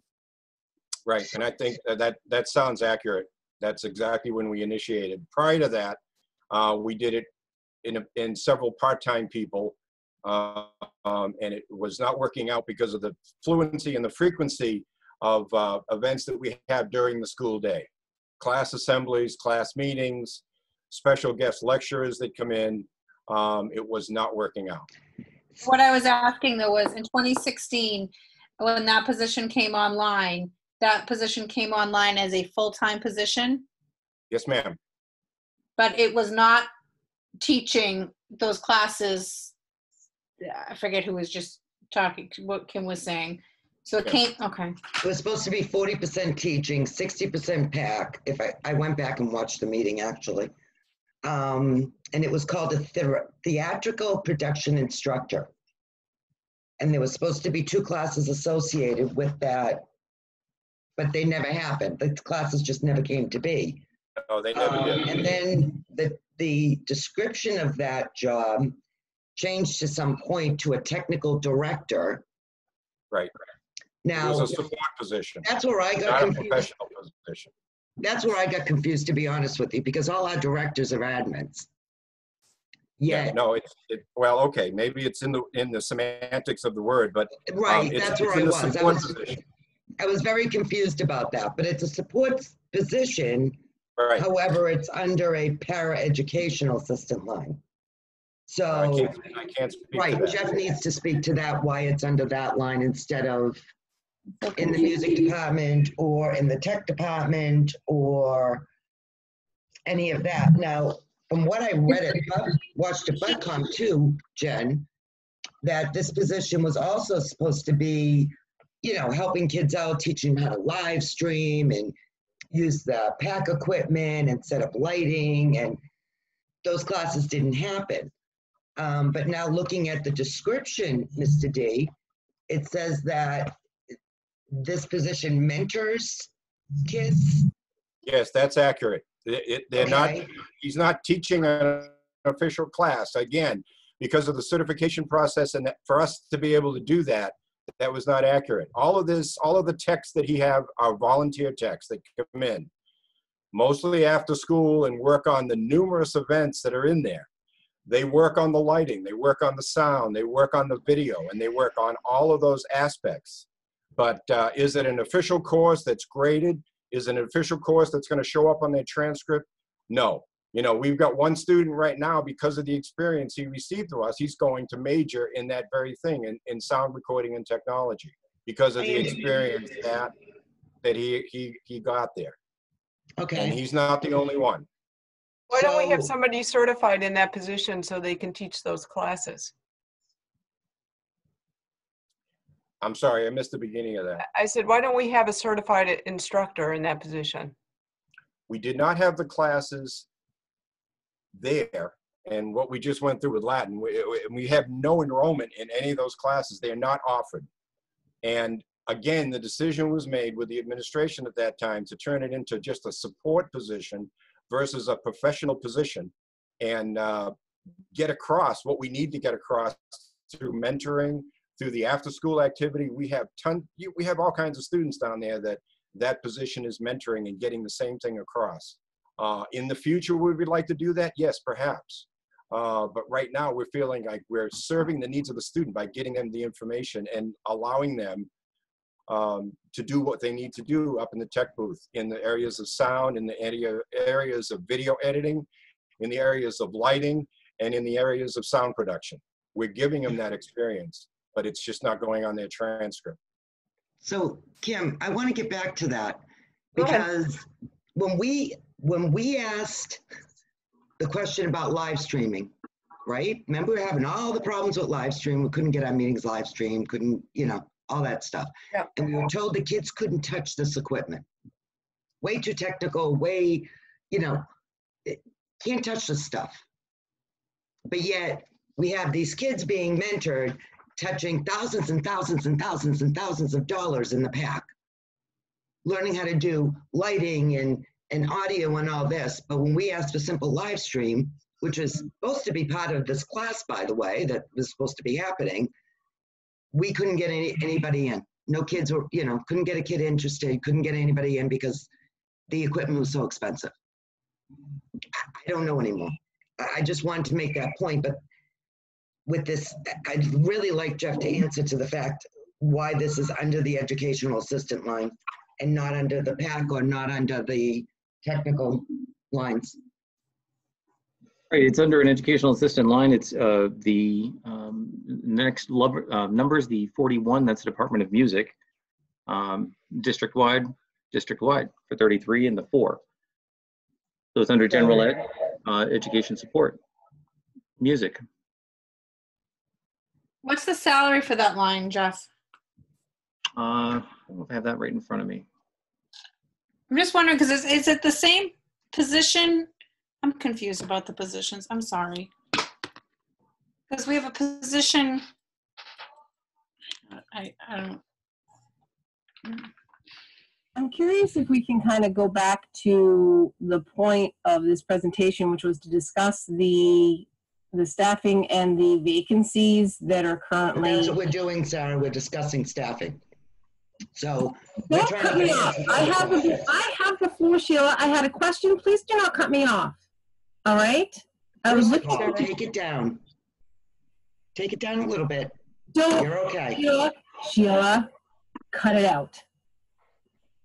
The point of this discussion was to look for a recommendation from the administration and from Mr. Bartolomeo in regards to the vacancies that are currently in place in the department, and he has addressed that. So I just kind of feel like this conversation is going way off to the left, and I was just hoping to kind of bring it back in. That was while Jeff was looking for some information, I was just hoping to bring the conversation back into focus.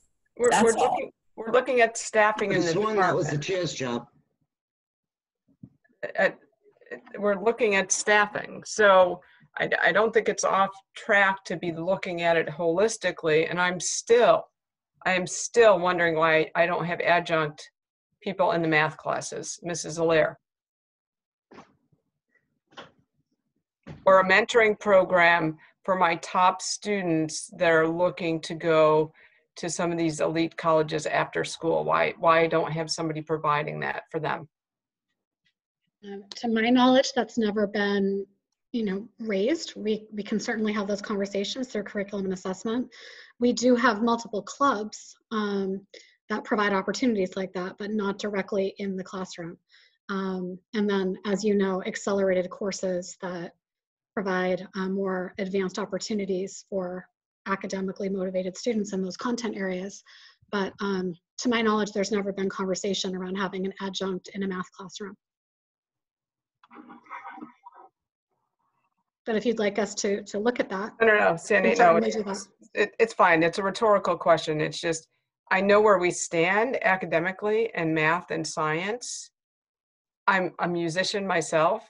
I play professionally. My twin sister is a professional musician. So I understand the value of music. But as I said, this board has got to look at the entire student body and allocate resources. The board, to do that, we need to take a holistic look. We know that we're in an area of declining enrollment. We know that all the enrollment has declined. I can see it through the music here because I have spreadsheets that go back 3 to 5 years. So we're not targeting anybody. We're not looking at cutting positions for the sake of cutting positions. We are trying to manage this district as the board is required to do, and do it in a way that we're providing for as many students in the best way that we can. So that's just where we're at. So we're looking at the staffing in the music department. We've looked at world language. We've had facilities in. We've had numerous other departments in, and we will continue to do that. And we are in a transition year, and there is going to be some look at staffing because we are going to move out of SAU 55 and reorganize up through our upper levels. That's not to say people are going to lose their job, but this is part of the withdrawal as we start looking at structure and who reports to whom. So I just wanted to put that out there. Jen, sorry. Go ahead. The discussion on this position came up because it was listed as in a description under music. I was confused about this because I thought this position was one salary, but then when I hear it's a support staff and I look back, I think a couple years ago the salary was $20,000 less on this position. Because of that big discrepancy, I wasn't even sure if I was looking at the same position. I heard, that these positions in this music department have been in existence for 18 years, and I think that's great. I don't know if our enrollment in music has stayed steady over 18 years. I'm assuming it's probably gone down just because we know over the past 18 years our student enrollment has gone down. So the number of students we have participating in elementary in music in middle school may have gone down just because enrollment has gone down. And the fact that we ask the administration to look at positions all the time in every single department. We even heard it earlier today about tech positions, social studies positions. We've seen middle school math teams positions decreased because student enrollment has been decreased. So I don't think it's unreasonable to ask that this be looked at the same way we ask that every single department in this district be looked at. I don't think there's anything wrong with that. I would like to at least put this out, that our enrollment in the music department has not diminished nearly as much as the enrollment has in the district overall. It's just not a fact. I don't know what numbers you're looking at, but you know, I didn't say that it did. I said I don't know if over 18 years that our student enrollment has gone down. So I know for a fact the number of students who take music in the elementary school is less than it was, because we do have less students in the elementary schools. But as I said, I don't know what that looks like at the high school. But we also went from 4 teams to 3 teams in the middle school. Yes. And that certainly has to have some effect. Our enrollment has not diminished nearly as quickly or as sharply as the overall. Our enrollment basically has always gone up. Right now, it's in a plateau. Again, everything at the high school is elective. We've got over 300 kids at the high school that are in there. Other than that, we have every student in the district. 2,700 students are in the music department, every student. And although you may have a few less third graders and everything, you still have that class that needs to be serviced.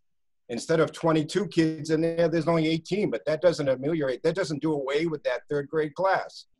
It's just we have dropped sections of classes. We have dropped whole teams in the middle school. I'm looking at enrollments in some of your classes of guitar between 2 and 5 students. Survey of music, 4 students. Theory 1, 16 students. Theory 2, 11 students. Are those the sorts, Mrs. Allaire, are those the sorts of enrollments I see in my math classes? By the way, we dropped the survey. We did not offer that because of low enrollment. So it may show up somewhere that there were students, but we didn't offer that class because of low enrollment. We could utilize that professional in a better capacity somewhere else. So back to Mrs. Allaire, what's our average enrollment in our math classes?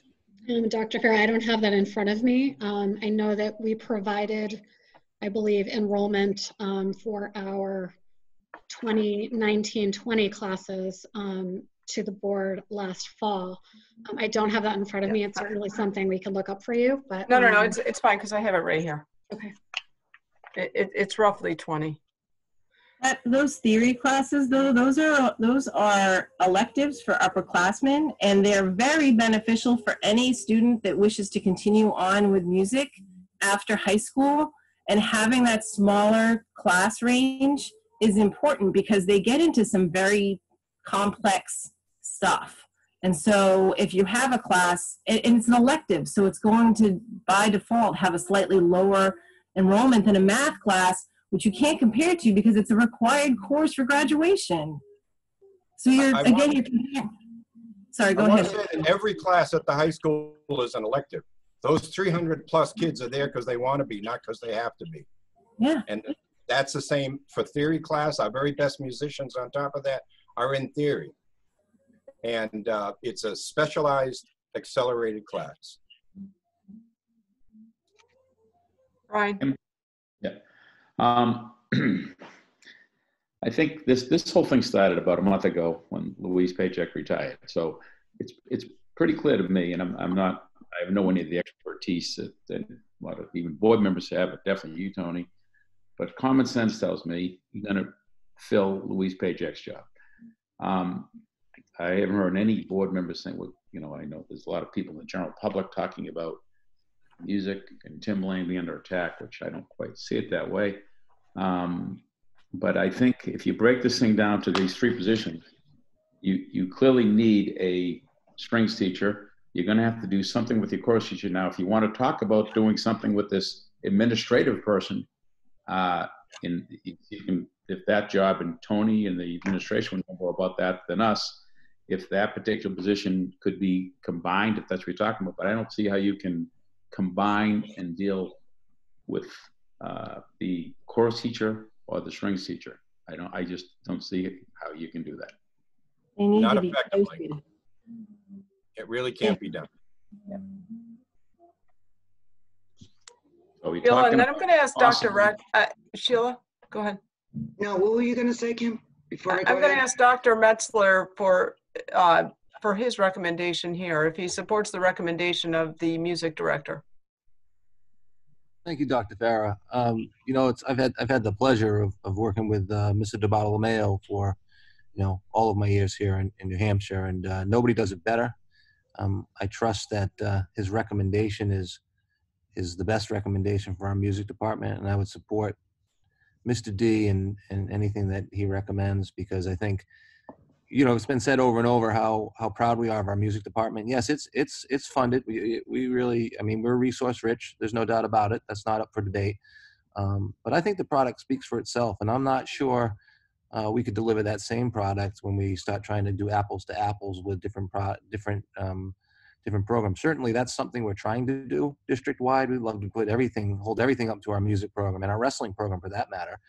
You know, those are two that have really been there for at the top of the class for a really long time. You know, getting to be number one is one thing. Staying there is even more difficult, and he has done it. So, so the short answer to your question is I support Mr. D and certainly his recommendation. I know he has taken the time to look at his department and trying to be as effective and efficient as the board has directed us to do. I think he's done a great job with this task over the last couple of weeks, and I certainly support his recommendation.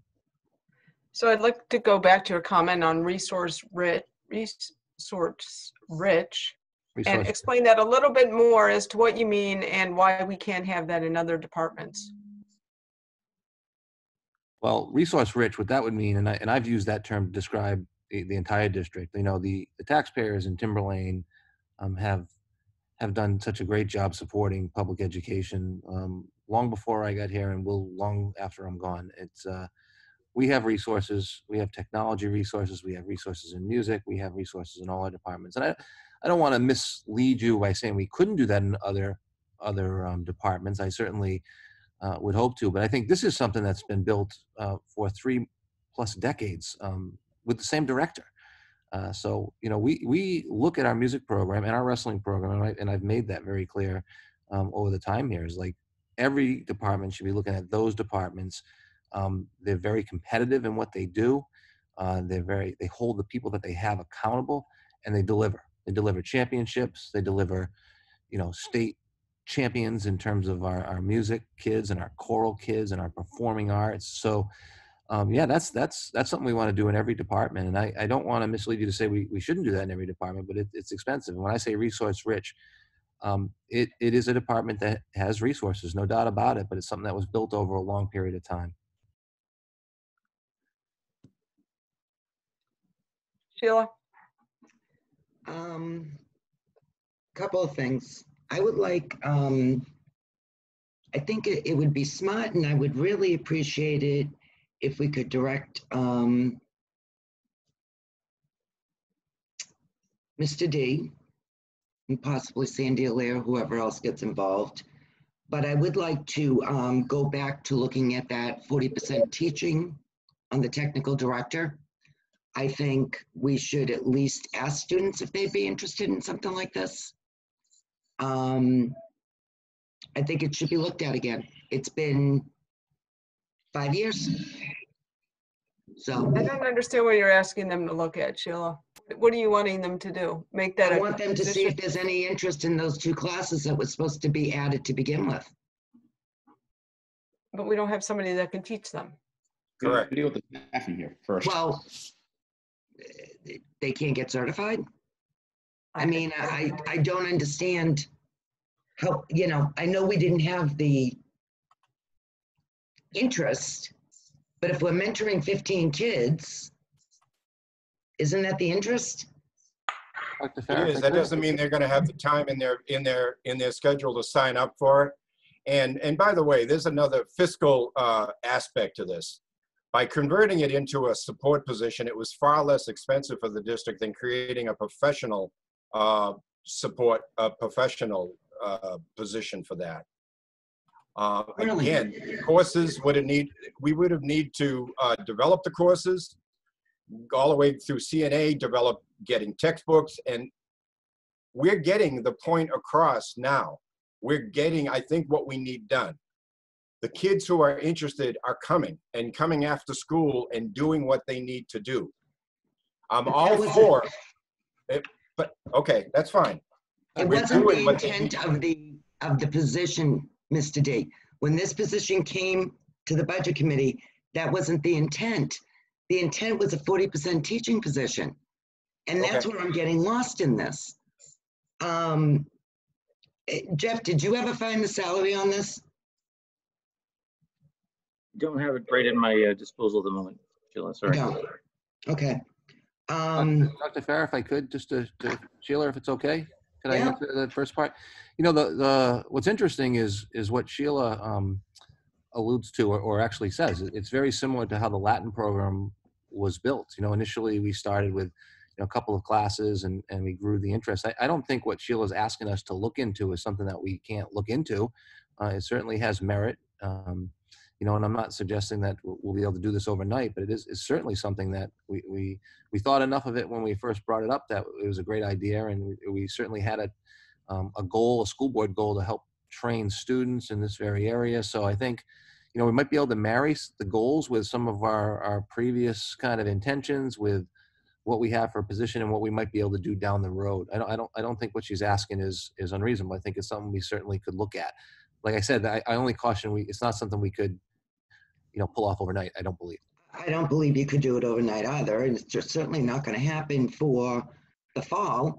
But, you know, if you know, like I said, in this description, you know, you've got kids that are very interested in this, obviously. They're doing it on their own time. That's where this is where I get lost on it, that they're actually going on their own time to do this. So we may have the interest. We may have that one kid that wants to go to school and do this kind of thing. I don't know, but so let's take an action item that this would be looked at, because I do want to move on because it's getting late and we've been at the second thing I 6 o'clock. wanted to do was make a motion to add back the orchestra teacher for the high school and middle We school. never removed an orchestra teacher for the high school. Well, let me put it to you this way. We need to make a motion, post the We don't post positions. Then what are we doing? This was informational. Go ahead, Dr. Metzler. So, you know, Dr. Farah, I think put this pretty well earlier when we were talking about a different position. It's you know, we can go ahead and post it, and you know, it's just a general consensus of the board that when we bring a position back, we're hoping that you'll support the position and help us hire the person. So we can go ahead and begin that process, and let's see where it goes over the next you know, several meetings. We should have some candidates to bring forward for you to consider and to take a look at. So I know we have. I know the chorus teacher was not part of this debacle, but that's already posted, correct? It's already been posted. We've interviewed and we've got a name ready to put forth for that position. Look at that, huh? Nobody was worried about that one, Tony. Go ahead. Well, no, yeah, we held off on bringing that candidate forward because we felt like this discussion needed to take place first, and we needed to do what we said. You know, we said we would take a look and try to find the most efficient and effective way to go about our, you know, the entire performing arts program, and specifically music. So that's what we did. That's why we held bringing that name forward. There wasn't anything more to that than that. And I do think it's important that, again, and I'll say it again, that we do take a look at this department just like we do everything else. I mean, again, those positions, we've had positions that the recommendation has been not to fill them. We had the discussion about third grade in Atkinson. So, you know, this notion that music should not even be a discussion is one that I've never felt comfortable with. It absolutely should be a discussion. It should be part of the discussion with every other department in this district. So I thank you for bringing the information forward.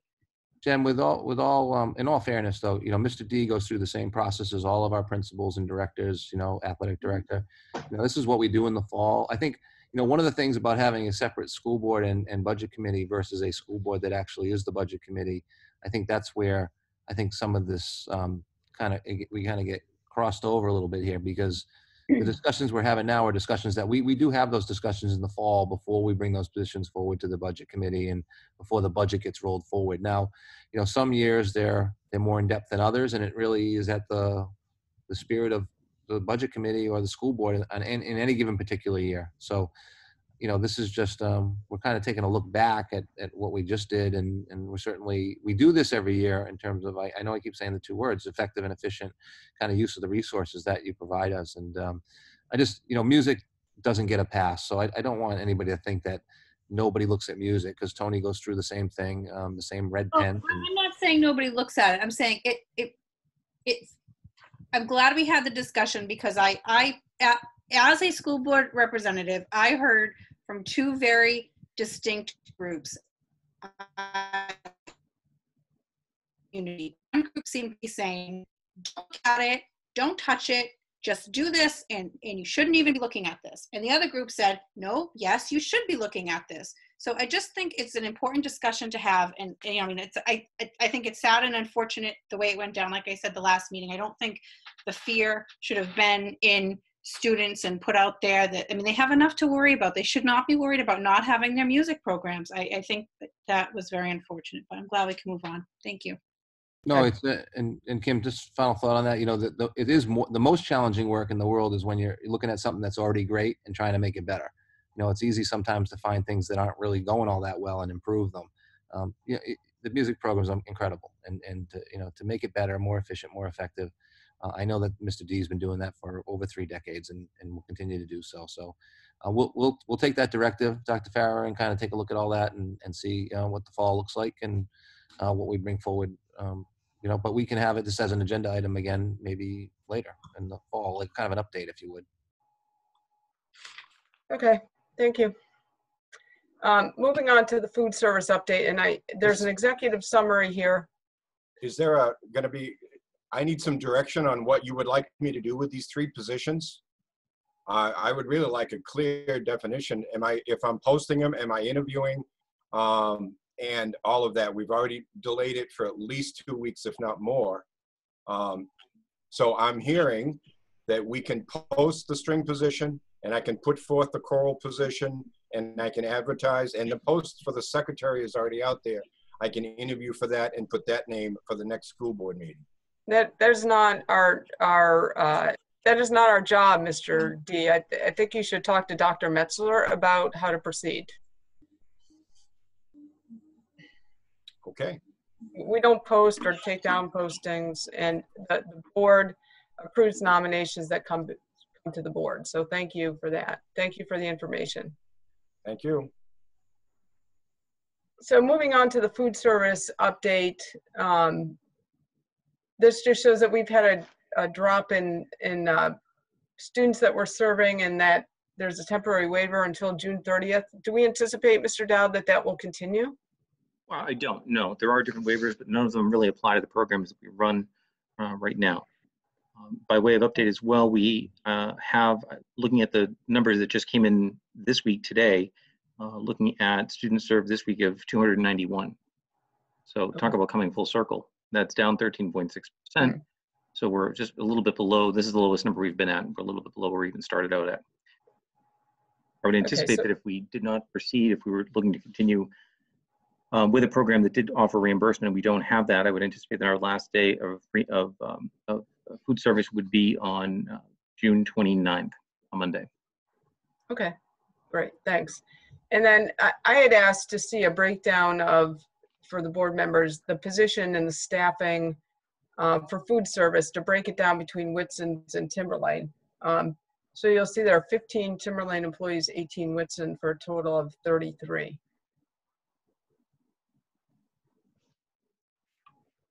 Are there any questions on that, on the food service?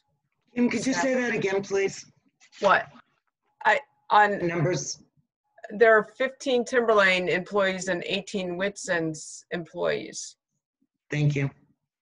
It's in your agenda packet, the summary. I didn't see it. Thank you. So I think moving on to projects list for surplus consideration, there's a list of Kim? projects. Yeah, sorry. I just had a question from Mr. So we're planning on ending the food service on June 29th unless something in particular happens?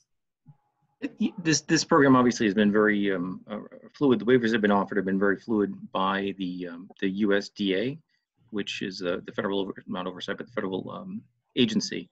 I don't anticipate, just based on the way that the waivers are shaking out, there have been waivers that have been granted, but they don't really apply to our program that we're running right now in our particular situation in this district.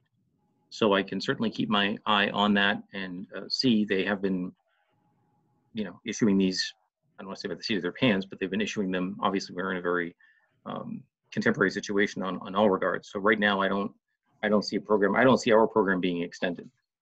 Okay, well, thank you very much for all you've done. Thank you. Okay, so moving on the projects list for surplus consideration, board members, what I did was, instead of having the whole list of projects that were, say, on the CIP, is I asked the SAU staff or Timberlane staff to pull out a couple projects here that they thought would be priorities. Should we be looking to spend some of the operational surplus or emergency capital projects? So I'll ask them to speak to that. Before we do that though, Mr. Dowd, is there money would these be considered capital expenditures, or are these maintenance and repair? I think that they could be deemed maintenance and repair, and particularly, I believe that we have a proposal for replacement of air handlers, and that in particular would definitely be maintenance repair item. Of course, the board can always designate them as such, and I would have no issue with that. That always helps clarify the intent. So I guess my question, Mr. Paradis, is the middle school rooftop handling unit. What's the life expectancy? Is it on its way out? Is that something that we really need to consider doing here? So yes, that is. I'm sorry, Kim. Go ahead. Go ahead. No, go ahead. Oh, so yeah. We have currently there's 2 units up on the roof. If anybody's ever been in the middle school, you'll see 2 sets of ductwork up in the ceiling. One unit has been down for, I would say, about 3 years now. So we've been running on 1 unit, and that unit, as a school board, I think was aware last year we had multiple problems with that unit. We have gotten parts for those, but they are aging.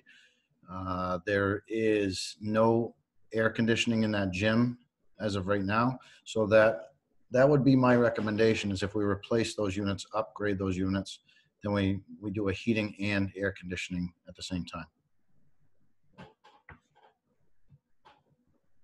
You do have the same ductwork? I'm sorry, Brian, I didn't hear that. So would you have to do anything for the ductwork? No, but you would have to, there is roof repair, curb work to be done, because obviously the new units are not going to sit in the same footprint as the ones that are there. So that was also factored in. And what about the boiler? What do you think that's something that needs to be done imminently, or? So currently at the high school for those boilers, we went over this, I believe, back when we had our last CIP meeting. There are 2 newer boilers at the high school. There's a total of 8. 2 run the domestic hot water, 6 run the heating. We currently use the 2 new ones to run the heating. And on the very cold days, we fire 2 more boilers. So we have 4 running. That system also runs the pack heating as well. The life expectancy of those has passed. We have kept those. We've robbed 1 unit of parts because it takes us roughly about a month to get parts for those because they are so old and so hard to find. But we are currently running, I mean, if we had to, we could run 3, possibly 4 units for another year. Sure. Barbara? So this isn't particular to boilers, but on this whole list, it's looking for projects under 200,000. It says totaling under 200,000, but it looks like they're $200,000 each. Is there a limit to how many $200,000 projects were considering? No. That was me. I said, projects that would be potentially under 200,000, and I just said, there could have been a lot more. He just took a couple, which is exactly what I wanted. I didn't want to have a list of 20 things because we would have been here all night. So I said, give us your top couple that are under 200. I don't mean to overstep, Kim. I'm sorry. So no, go ahead. What I did, Barbara, is I looked at the CIP. I looked at what we had and kind of prioritized where we really needed help. And that's why I recommended, those three items.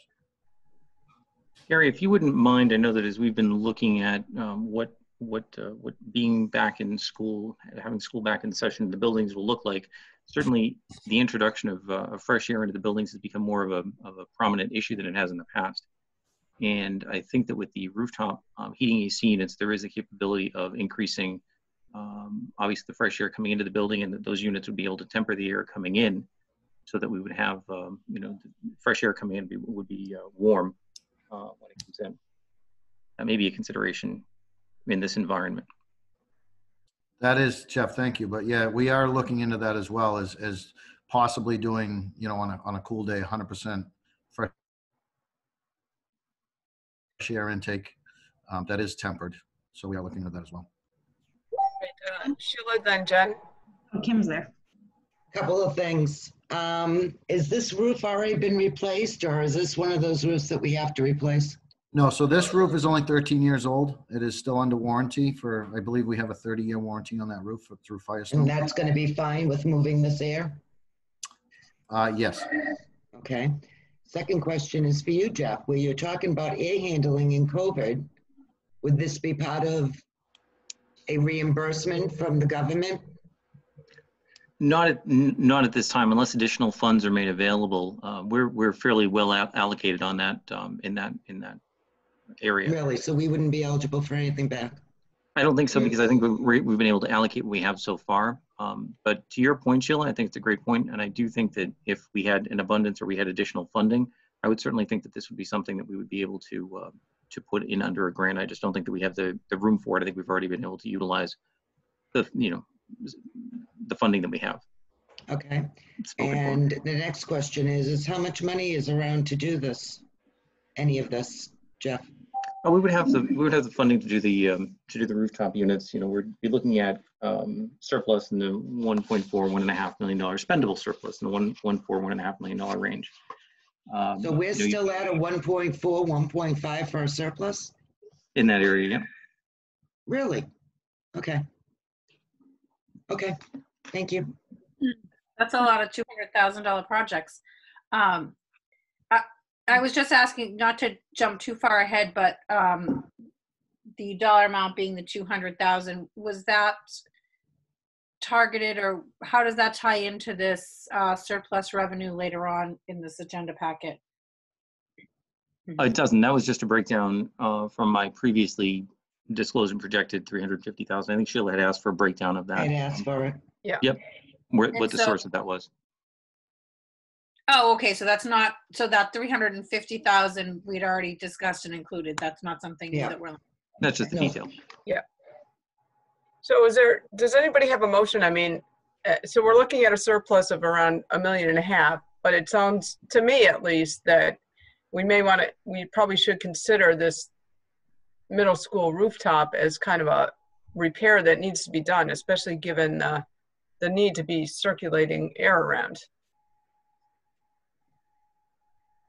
I'll make a motion to move that project forward. Okay, Sean makes a motion for that project. Is there a second? Sorry. Kristen seconds. Is there any discussion on that?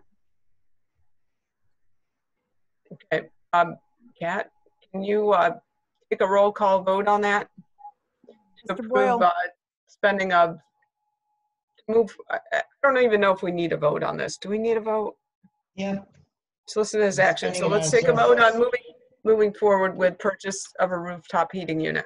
Madam Chair, if I may, and if you wouldn't mind just reiterating in that motion that it would be a repair and maintenance item. Right, it would be a repair and maintenance of the rooftop heating AC units in the middle school. And just to be clear, that is a total of 2, correct? That's why we have a 2 next to that on the executive. 2, they're 80 each, right? So yeah, there are 2 units on top of that, Jim. Okay, so we're looking at a total the motion is for 160,000 as you said there. So it would Correct. be for that'll cover both those units, yes. Okay, great. Okay, so if Barbara? And you mentioned something about being under warranty. Are we getting any discount because of a warranty? So that is, the warranty was for the roof. The roof. Barbara. Because they have to move these units. So I was worried about the roof under the Okay. units that are Okay, I being was getting a little removed. confused there. All Yeah, right, I know. thanks. Okay. Kat, could you take a vote on that, please? Mr. Boyle, Yes. Mr. Doobie, Yes. Dr. Farah, Yes. Mrs. Kishka, Yes. Ms. Lowe's, Yes. Mrs. Mockamer, Yes. Mr. O'Neill, Yes. Mrs. Savage, Yes. Mrs. Silva. Yes. Okay, thank you. So moving on to federal funding authorization, I don't see anything in the packet. This is an annual action, Mr. Dowd, correct? Correct, yeah. What do we need for an action here? I don't see anything in the packet, Which I can see here.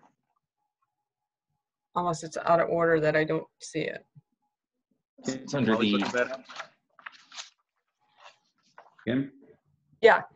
I was looking at, why aren't we looking at the those other projects? Do you guys want to look at the other go ahead. We can go back to that. Because the surplus is, we're only looking at a surplus of about 1.5 million. But if you, I mean, to me, the rooftop seemed like it's something that we should be doing this year. The others were not in this budget year. So that's why I wasn't particularly interested in moving forward on those. I think we should always look at the roofs and boilers. You know, it's got a second project down there for high school boiler update. So, How much do we usually return to the voters or taxpayers or whatever? The surplus last year was close to 4 million, wasn't it? oh, return to shareholders, return to the taxpayers was less than that. I can get the exact amount. We do have fund balance retention as well, which this 1.5 does not include, but that's not spendable. That's not spendable surplus. Please don't quote me on the number, but I believe it's somewhere in the 2 to 3% range after all the adjustments are made and school board makes decisions in May and June about potentially using some of the surplus. But I think it's been somewhere in that 2 to 3% range every year. So, you know, at this point, Mr. Dowd is telling us 1.5 and we just spent 160 of it. okay. And I'm not willing to spend any more of that, Brian. I don't know about anybody else on the board, but the rest of it, as far as I'm concerned, are going back.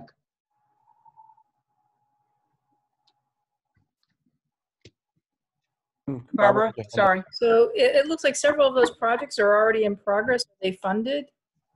Those were funded through the current budget.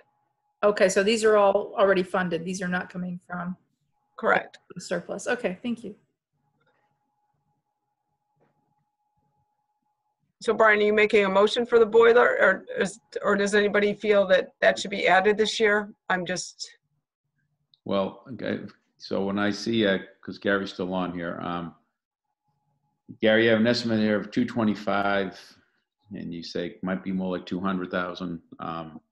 So what's? Can you talk for 2 minutes about that? What's going on? Yeah, there? so when we did the initial RFP for the boilers, we used the high school, Atkinson, and Pollard. And we got estimates for all of those, or pricing for all of those. That's where that 225 came in. But we can reopen the bid process for the high school boilers and hopefully get better pricing. That's why I'm hoping that we can get it down around 200. Right. Barbara? So one of the things we saw was we were talking about doing an energy audit, Gary, and would this be an energy efficient boiler or have some automation or? Good question. So this would be the same boilers that we're putting in at the Pollard School, which are the Baderas high efficiency gas boilers. We have I don't know the actual efficiency rating. They are condensing boilers. They're up in the 95 to 97% range. Right. Is this on the list for CI projects in the next fiscal year budget?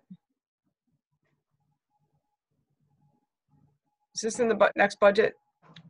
I would have to check. I don't think that we have really a list of projects laid out like that. I believe this was on the radar, and I believe that we've run into Gary, if you could elaborate maybe a little bit why this has become more of a pressing issue at the moment. The high school boilers, Jeff? Is that Yeah. what you're referring to? So as I stated earlier, we can get parts for these, but it takes extremely long time. And I believe we talked about this at a CIP meeting. I do have some notes from back. I don't need, forgive me. It was the last CIP meeting that we had, that we had a surplus of say $500,000. So we put that on the list of things to accomplish this year. And as far as I know, unfortunately, we've run out of that money. So that's why that I had put that as a boiler update for a project to be done. What's the age of that boiler, Gary? That's on the high school right now. I'm sorry, Brian, you broke up. What's the age of that boiler? So those boilers, from what I've been told, and unfortunately I don't know the exact age, are 25 years old. We do have two that have been in 2016 upgraded, but the remaining 6 are still 20 to 25 years old. Well, okay. Hey guys, I got a recommendation here, and it seems like the number's like 225, 200,000. What we could possibly do is take, move this project forward. And what we do is we look at the unreserved fund balance or the retention fund that we have, and we can't take it out right now because we can go through the process, but this board does have the ability to adjust that in the fall when we go to set the tax rate. So if we take and reduce that by $100,000, we're actually in essence putting $100,000 right now plus the current funds in our balance, and you can basically spread it out over 2 years and doing it that way from an accounting perspective, so that we're getting $200,000 worth of upgrades and boilers at a present cost right now of $100,000 in the budget. A fair point, Sean. And then you'd have a better idea what that balance is, right? Correct. And I mean, and if you recall, we did increase that like $300,000 last year. Yeah. So now we're basically saying, all right, it should probably be $200,000. All right, so why don't you make that motion, Sean, so we can move on. Okay, just rewind the video, and that's what I make my motion. Hey, Sean, before you make your motion, so we would be in, because you just made a motion previously to do the air handlers at the middle school. I'm planning on encumbering those funds. I think your motion would probably be to encumber those funds, at least for now, right? For the boilers? Well, we can't encumber them unless we have an executed, contract with the heat manufacturer. So the question is this something that Gary will be able to get in place before, the end of the month? Yeah, if I may. Please. So when we did a RFP, we did it as high school boilers. We did it as 3 separate RFPs, but it combined. So I had companies bid on the RFP for the high school, with their specifications, Atkinson, and then Pollard. So we do have a bid opening process that we went through, and we do have a contractor willing to go ahead and do it per that RFP. I can absolutely put it out there again, and maybe, I don't know if plumbing and heating contractors are starting for work, commercial ones. I don't know, what they'll do, but I would intend to put that back out there, give it maybe a week, and see if we get any replies.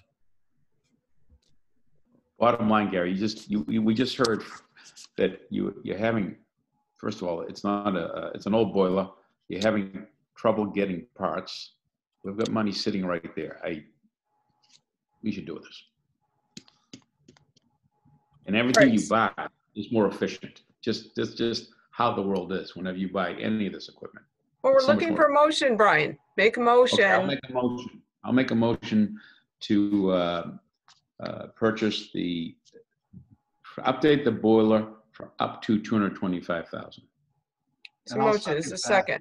Sean seconds. But I will make the caveat that I will make a motion come fall to reduce our retention fund to $100,000 to split the difference. Okay. Any further discussion? Kat, can you take the vote, please? Mr. Boyle, Yes. Mr. Doobie, Yes. Dr. Farah, Yes. Mrs. Kishka, No, I want to give it back to the taxpayers this year. Ms. Lowe's, No. Mrs. Mockamer, Yes. Mr. O'Neill, Yes. Mrs. Savage, Yes. Mrs. Silva. Yes. Okay. Thank you. So one other thing before we move on, we did have an energy committee meeting, which Barbara, you can update people on that. But during that meeting, it came to light that there were people unaware of the bidding policy, DJE. Please, Mr. Dodd, if you can make people aware that there is a bid policy that requires bids for over 10,000. So. Of course. Thank you. Kim, may I just speak to that just for a minute? Go ahead. Mr. Dowd, if you want to give some feedback on if 10,000 is too low, I don't know when we established that limit. I saw the policy was originally 1991. I know, but Barbara, sorry, I'll jump in there because Jen has also been looking at policies that has been looked at relatively recently, I think. What policy again? DJE. Yes. I think we look at that every year. Yeah. Okay. Thank you. Okay, so moving on to, federal funding authorization. So we're back to that. Mr. Dowd. On the second page under, on the agenda, I believe that there is a sample motion under F, federal funding authorization. Okay. So I'm looking for somebody to make that motion on the second page. I'll read out the motion. Where is it? Would somebody make the motion to authorize Dr. Metzler and Jeff Dowd to apply for and receive on behalf of the district federal and state grants and funding, and to file such authorization with the New Hampshire Department of Education as appropriate? So moved. Second. Barbara makes it, Sean seconds. Kat, do you want to take the roll? And that motion is right in the agenda packet. Mr. Boyle, Yes. Mr. Doobie, Mr. Doobie had to step away. Dr. Farah, Yes. Mrs. Kishka, Yes. Ms. Lowe's, Yes. Mrs. Mockamer, Yes. Mr. O'Neill, Yes. Mrs. Savage, Yes. Mrs. Silva. Yes. Okay, thank you. Moving on to the hiring process and the July meeting dates. Typically in the summer, what happens is that the board authorizes 3 members to approve contracts and things that come in under the summer. Sorry, I'm looking for this now in my packet. This is under policy GCF. It says from June 15th through September 1, when the board is not meeting, any 3 members of the board shall be empowered to act on personnel matters as presented to them. So typically we will authorize 3 people to sign contracts in the summer. We could opt by majority vote to authorize 1 board member to make a recommendation in lieu of the 3 board members during the summer months when the board is not in session, which brings me to the next topic, which is July meeting dates. We are going to need to meet in the summer because of the whole COVID. I think there will be guidance coming out from the state here, correct me if I'm wrong, Dr. Metzler, at the end of June, that is going to kind of guide us as to how we're going to have to proceed. And we may be having to make some decisions in terms of budgeting or funding or something. So I'm proposing that we meet in July to, discuss that. Dr. Metzler lost his connection. So I would not be in favor of taking action and moving to 3 members unless, in case that's what people want, unless that's what people want to do. Is anybody moving for that? Because we're definitely going to need to meet in July. Okay, so moving on. So July, I would propose that we will look at a meeting date of, I talked to the superintendent who said he would be out of town for part of this. Perhaps July 16th would be the next tentative date for a school board meeting. I think we're expecting some guidance on July 9th. July 9th. Okay. So that works well. So July 6th, thanks, Jeff. July 16th. So hold that date and we'll plan to meet on July 16th. And we'll continue to sign contracts for personnel the same way we normally would. The next thing is a withdrawal update. I don't have much of an update here. We have hired consultants to come in and help us look at what is the potential restaffing as we move forward towards budget season. We're going to have to think about what the new SAU will look like as we prepare the budget for the upcoming season. The boards have been mediating between Hampstead and Timberlane. We've had 2 sessions of mediation, and that's really all I can say on that at this point. I would like to schedule a work session with the board with a consultant who has already come up with some tentative staffing that we could take a look at. So I would hope to do that maybe potentially next week or the week after. Any questions on the withdrawal update? Okay. Moving on to the YMCA before and after care at TLC.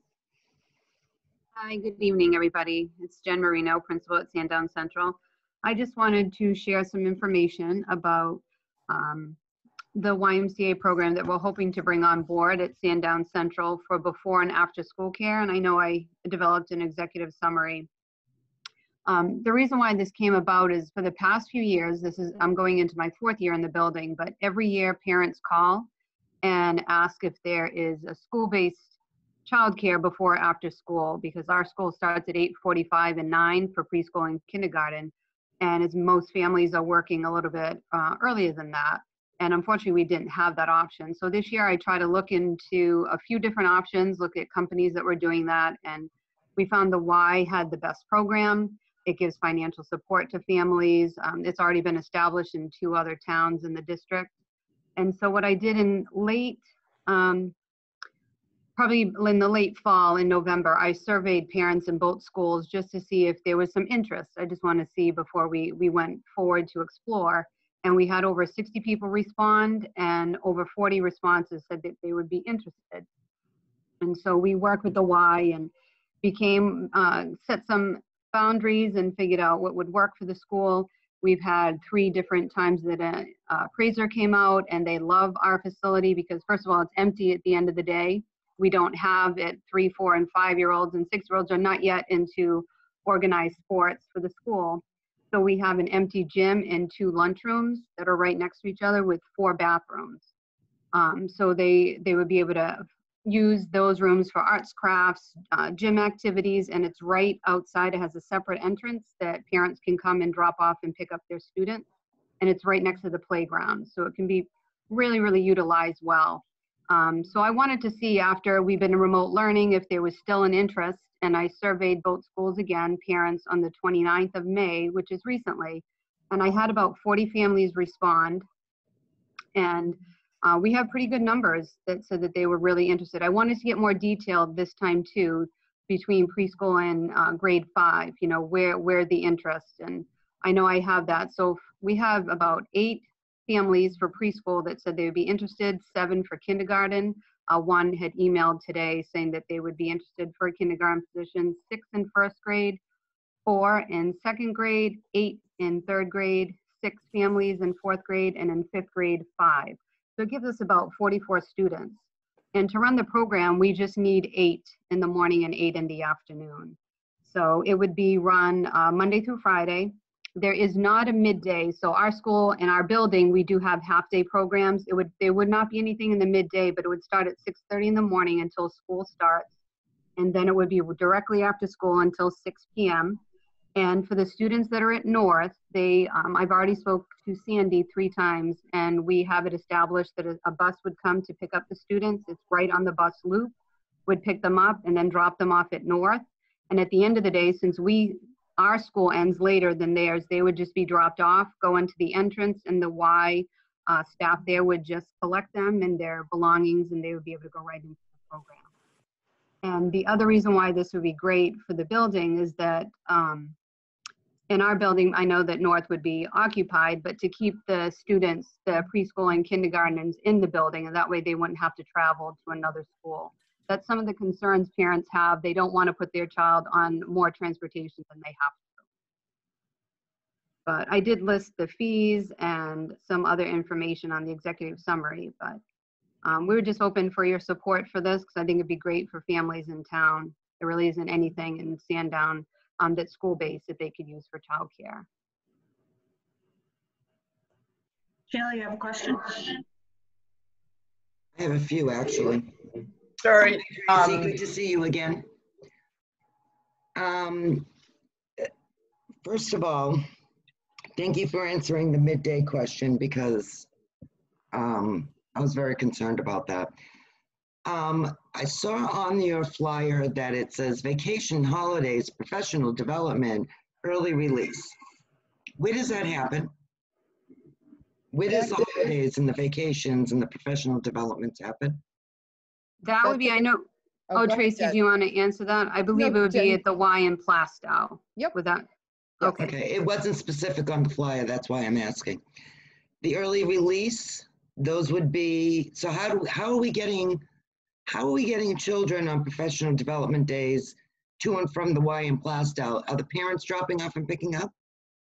If it's an early release day, the program would be held at the school. If At it's the a full, school. if it's a full day program where parents are already, their kids aren't in school for the day, they would just come to the YMCA directly. Okay, so they're dropping off and picking up. Yep, yep. I know that on the flyer that you said that you guys came out and looked at TLC and felt it was appropriate for the pre-K through the 5. Yep. Am I correct, Mrs. Marino, that we've dropped everything in that school? Meaning we've dropped cabinets, we've dropped countertops, we've dropped bathrooms, we've dropped playground equipment. In some of the classrooms, these are the lunchrooms. So I actually did, I think it was in the packet, I even put the tables just to show you. It's not like itty bitty tables that we would use in preschool. It's adequate. I understand that. But when we pulled TLC and put them in Sandown Central, I was on that consolidation team, so I'm very familiar with that school. I'm very familiar with the playground. And we actually put in space in Sandown Central so the kids would have a field space in Sandown North because we lost that at Central. Listen, I'm for this. I think it would be a great program. I think it would fit in great with our schools, but I don't agree that it should be at Central. I think it should be at North. The majority of our kids are at North. The 1 through 5 majority of our children are at North. If you're going to have any more signups, more than likely, they're going to come from that 300 block of kids. I don't think it should be a TLC. I think that's a lot of kids for us to be schlepping 29 kids down to Sandown Central, and the opposite, the lower end of the kids going up to North. I don't have a problem with the program, but I don't think it should be at Central. That's my personal Do you mean, feelings on it. just to clarify, you're saying that you would prefer it at North, not at Central? Because you said not at Correct. Central, not at North. Okay. Correct. I would rather see this program happen at North because I think that you have better playground equipment out there for all the ages, from 1 through 5. I think it accommodates those ages better. I think if you're going to have more signups and if this thing really takes off, you're going to have more kids in the age group 1 through 5 signing up than you will the preschoolers or the kindergartners. I don't think it's financial. I don't know how, and I know Sandy Hodgkin said she can move 29 kids from North to Central, but that's a lot of kids on one bus, as well as kids going home. And some of the kids, I'd have to break it down. It wouldn't be the full number because some would only take it in the morning, some would only do it in the afternoon. It's not the whole time. I understand that. The concern is at North, they have the sports directly after school at 3:30. There really would not be the space. They have walking, and what else? the girls run club. Yep. I have some notes from Nancy. I'm not sure if Nancy's still on. If Yep, I'm here. Can you hear me? So we have the Girls on the Run. We have the Hero Boys Running Club. We Right. also have a drama club that goes much of the year and uses the gym and calf area. Different times throughout the year. We have some like 6-week programs, a fitness club, Lego science club. And then I think one of the bigger issues is that we do have cheerleading, basketball, softball, baseball. Yeah, those come in after. Where's Lee? Is he still on here? They come in at 5. Well, you know, I'm having issues, as you can imagine, Nancy, putting 29 little kids on a bus that could potentially be not great weather. I mean, you know, Sandown's unique because we have 2 schools. Sandown is very unique. Absolutely. It's unlike Atkinson, Danville, Yep. Pollard. So we have to transport kids one way or another. Right. Agreed. And I guess, you know, Jen, I think the point is, though, my concern would be putting the smallest kids in the district on the bus going and moving when they're already familiar. And a first, second, or third grade, the few that are there, that they're familiar with our building, and we have the open space that's already been appraised. Again, 29 kids versus 15. That could rise. Those numbers could rise. And that might mean that we may need another bus.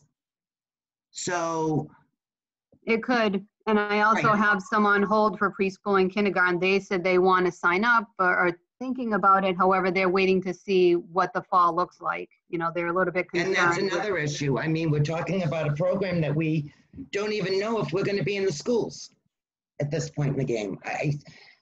Sure. I'm thinking positive.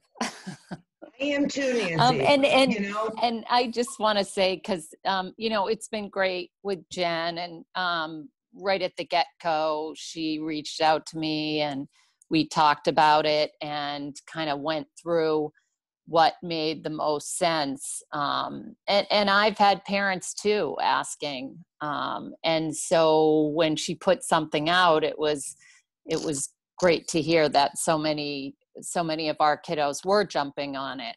Well, the reason why a lot of our kiddos are jumping on it is because a lot of our daycares have closed since TLC is opened. Right. You know, all we really have right now is Playmates. And they run out of space. Right. So that's why we're in the situation that we're in, is because when we opened TLC, a lot of our mom and pop shops closed down. And we don't have that after school and before school care any longer.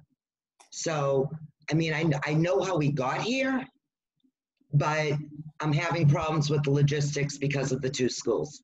And I get that you don't want to put the babies on the bus, but I'm looking at the laws of averages here with how many kids I'm transporting. Right. I guess when Jen and I were thinking overall, it just seemed like, number one, our kiddos, most of them have gone through TLC, so going back there isn't as big of a deal. For those kids, the little ones coming to our school, it would be a little more of an adjustment, and it's a long day. I think too, the other big piece is those groups who come in at 5 o'clock to use our facilities. You know, I'm usually there then, and the coaches usually arrive a little before 5, and they're buzzed to come in, and then, you know, by 5 o'clock they're getting started. So that's certainly a concern. Sheila, can I answer just a couple things? I know it seems we don't know what's going to happen in the fall, but part of the process is that we do need to prepare with licensing, and we've actually had our licensor come out and look at the space at TLC. She liked the fact that there was a door to the outside.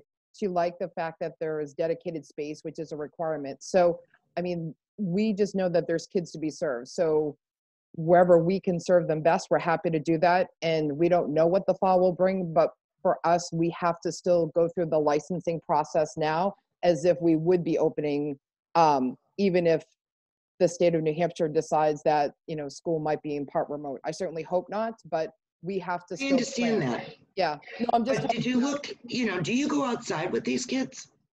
We do. You do? Did you look at the playground equipment for 5th graders? I did. Okay. These are my, see, I also have a very close relationship with the rec department that up until this year used TLC, that building for their rec department. So I'm quite aware of the deficiencies now at TLC for our older kids. Right. No, I don't disagree with you. You know, this is what I'm concerned with. I mean, that school basically is for the littles now. As far as the kindy kids going up to the new school, they're going to be going in a year. I would think that would be a better thing for them. Going up to North, check it out, because they're going through after school. It wouldn't be as an adjustment to get them over to North. Stressful, I understand that, but they're going to be stressed out in a year. So, you know, we're going back and forth again, where we were trying to get away from that. We're still doing it. We're still doing the transfers. Well, I mean, if it's preferable just to start the program with just school-age kids, then if that's where it seems like that's where the need is. I mean, I think we run the before and after school at Pollard. We run an early learning center program in Plastow. We've been running emergency childcare throughout COVID-19. See, I'm not worried about that.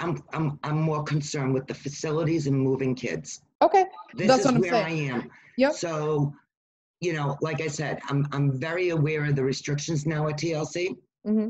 For the older kids. Yep. You know. So just to clarify, the only restriction would be if it's the playground equipment, because we have the space and everything else is age appropriate. The bathrooms are age appropriate, the lunchrooms are age appropriate, the gym is a wide open space. It would just be if we want more playground equipment. Well, I mean, it's, you know, we took out all the big kid playground equipment and replaced it with teeny weenies. So. Well, there's still swings, there's still the riding, and there's the whole field on the side that we haven't even touched yet. I know if Jeff's on there, he knows I'm talking about playground equipment. We haven't even touched that yet. How long is your licensing, Tracy? How long is that going to take?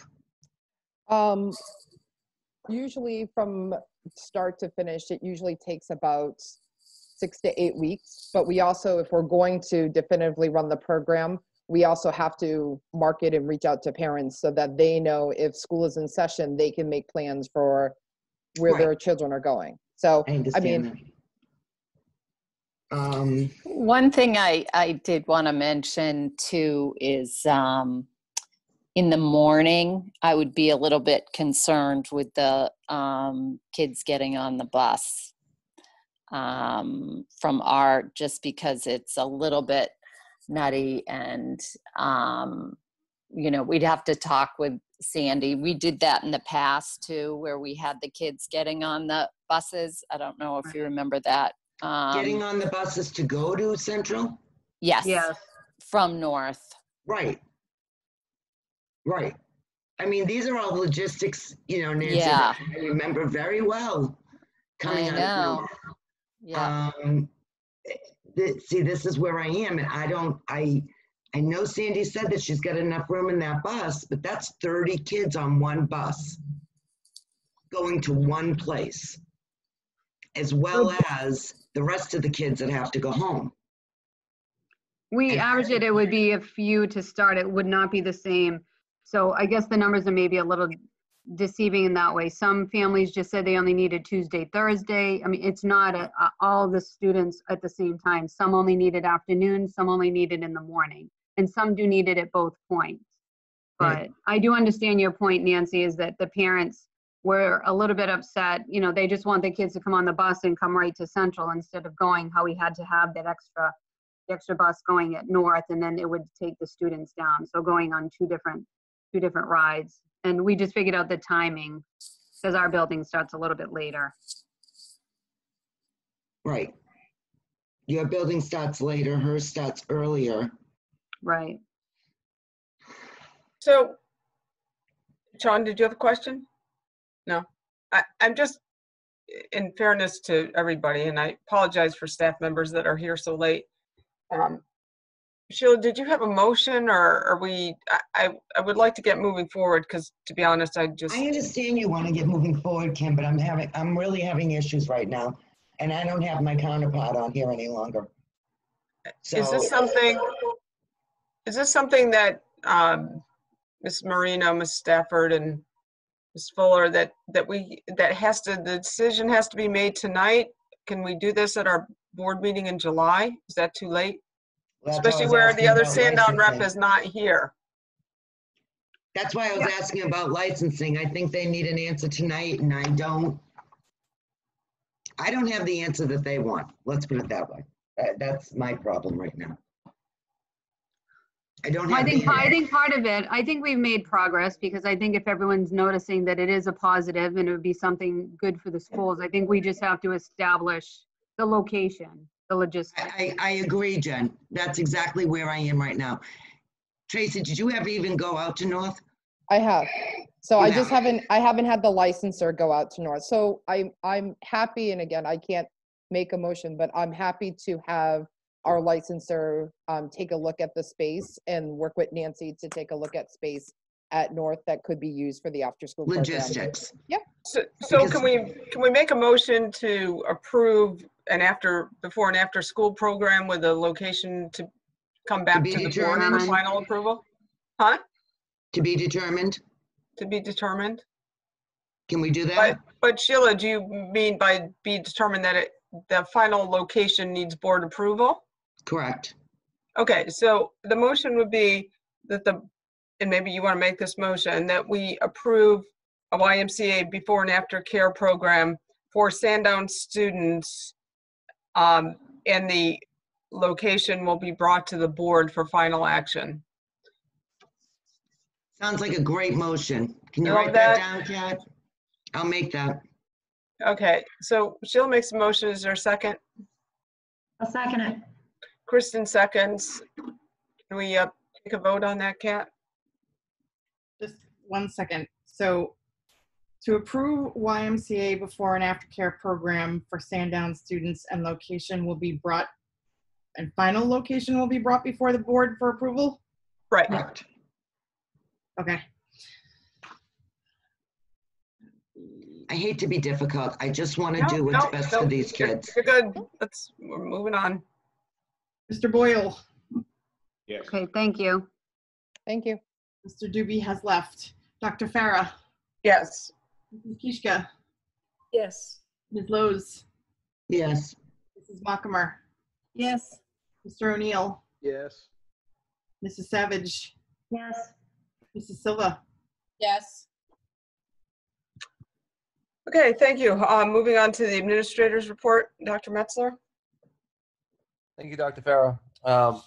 Just quickly, and I know there might be questions, so but I know you have quite a bit of information in your agenda packets this evening. So you have executive summaries there's an audit update, cost savings due to petitions to unionize by several groups, revenue projections detail, which was requested. We have a prom graduation update from our principal at our high school, athletic summer camps and programs update from our athletic director, and a pupil personnel and special education update. So those are all executive summaries available in your packets, and hopefully that gives you a lot of information. We also included in your packets a first student letter regarding preparedness for the opening of schools. So I'm not encouraging a long conversation about the opening of schools. What I can tell you is several things that are factual. One, the commissioner who had planned to have an update for us in terms of the task force recommendations in late June has now, that will not be until sometime in July, from what I understand. So we'll be looking forward to that. We do have we have been meeting as a reopening steering committee. We will be obviously expanding that once we have guidelines to work with. We just wanted to get some of the front end work done in terms of what we have for equipment, what we might need, what are the costs associated. We're going to need additional buses and personal protective equipment, et cetera, et cetera. So we're doing that work now. We'll be ready to pull together a task force pretty quickly once those guidelines have been established. But again, we won't be hearing that until early July. Finally, I do have a donation which I'm asking you to accept. The athletic department is in receipt of a donation in the amount of $750. That's from the NHIAA as part of the Life of an Athlete program, and that will be used towards the program. So I would need the board to accept that because it does exceed the $500. I motion we accept $750 from NHIAA. It's the New Hampshire Interscholastic Athletic Association, NHIAA. Yeah, I'll second that. Sean seconds. We have a roll call vote on that, please. As soon as I find my unmute button, certainly. Mr. Boyle, Yes. Dr. Farah, Yes. Mrs. Kishka, Yes. Rose, Yes. Ms. Makamer, Yes. Mr. O'Neill, Yes. Savage, Yes. Silva.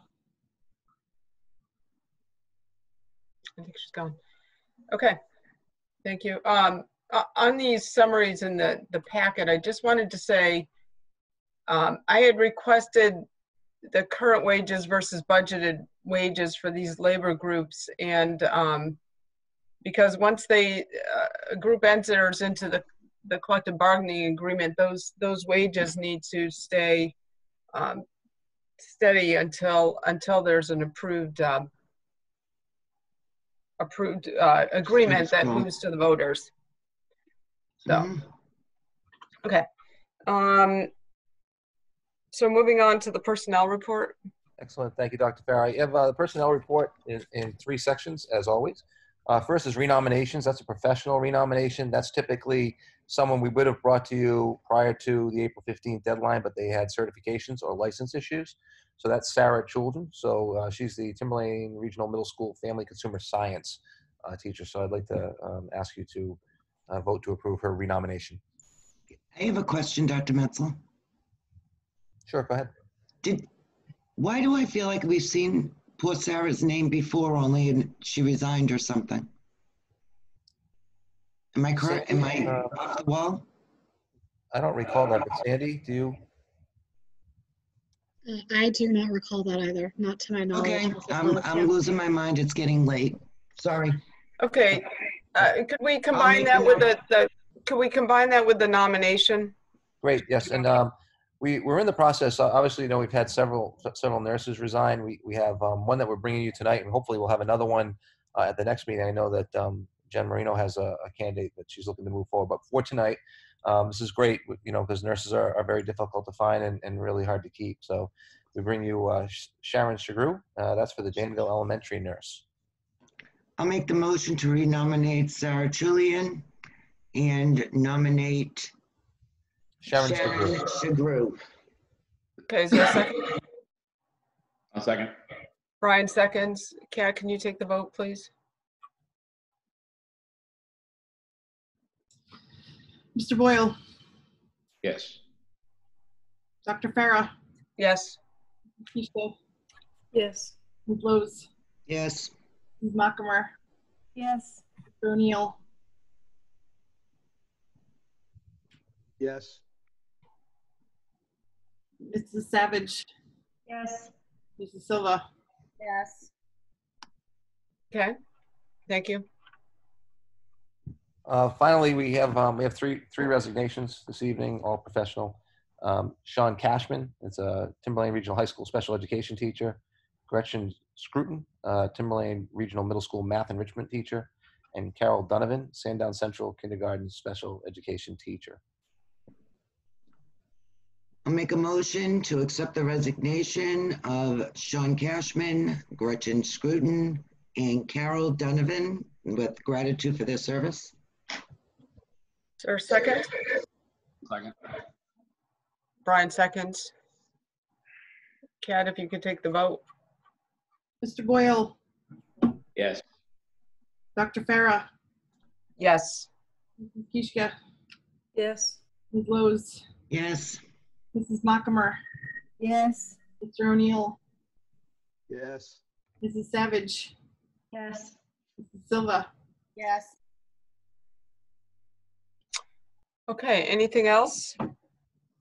That's all I have, Dr. Farah. Thank you. Thank you. Any committee reports? Barbara? Just a real quick one. The Energy Committee met for the first time in several years. I got to know some of the staff better, Maria and the Paradis brothers, which is great. The LED conversions for the schools, the lighting is well underway, thanks to the Paradis brothers. And we're looking at the hallways and the classrooms and exterior lights. And we're hopefully going to have bids for the classroom ones. And we're also starting to invite some solar energy companies to discuss solar panels with us and where we might be able to place them to the best advantage. Thank you. Thanks. Anybody else? Mr. Boyle will be getting the CIP committee together soon, right? I think he's gone. Yes. I'm going to keep harassing you. Oh, I'm gone. There I am. Okay. Anything else? If not, we'll adjourn. So board members, look up for an invite to another non-meeting with council soon. Thank you. Good night, everyone. Good night. Night.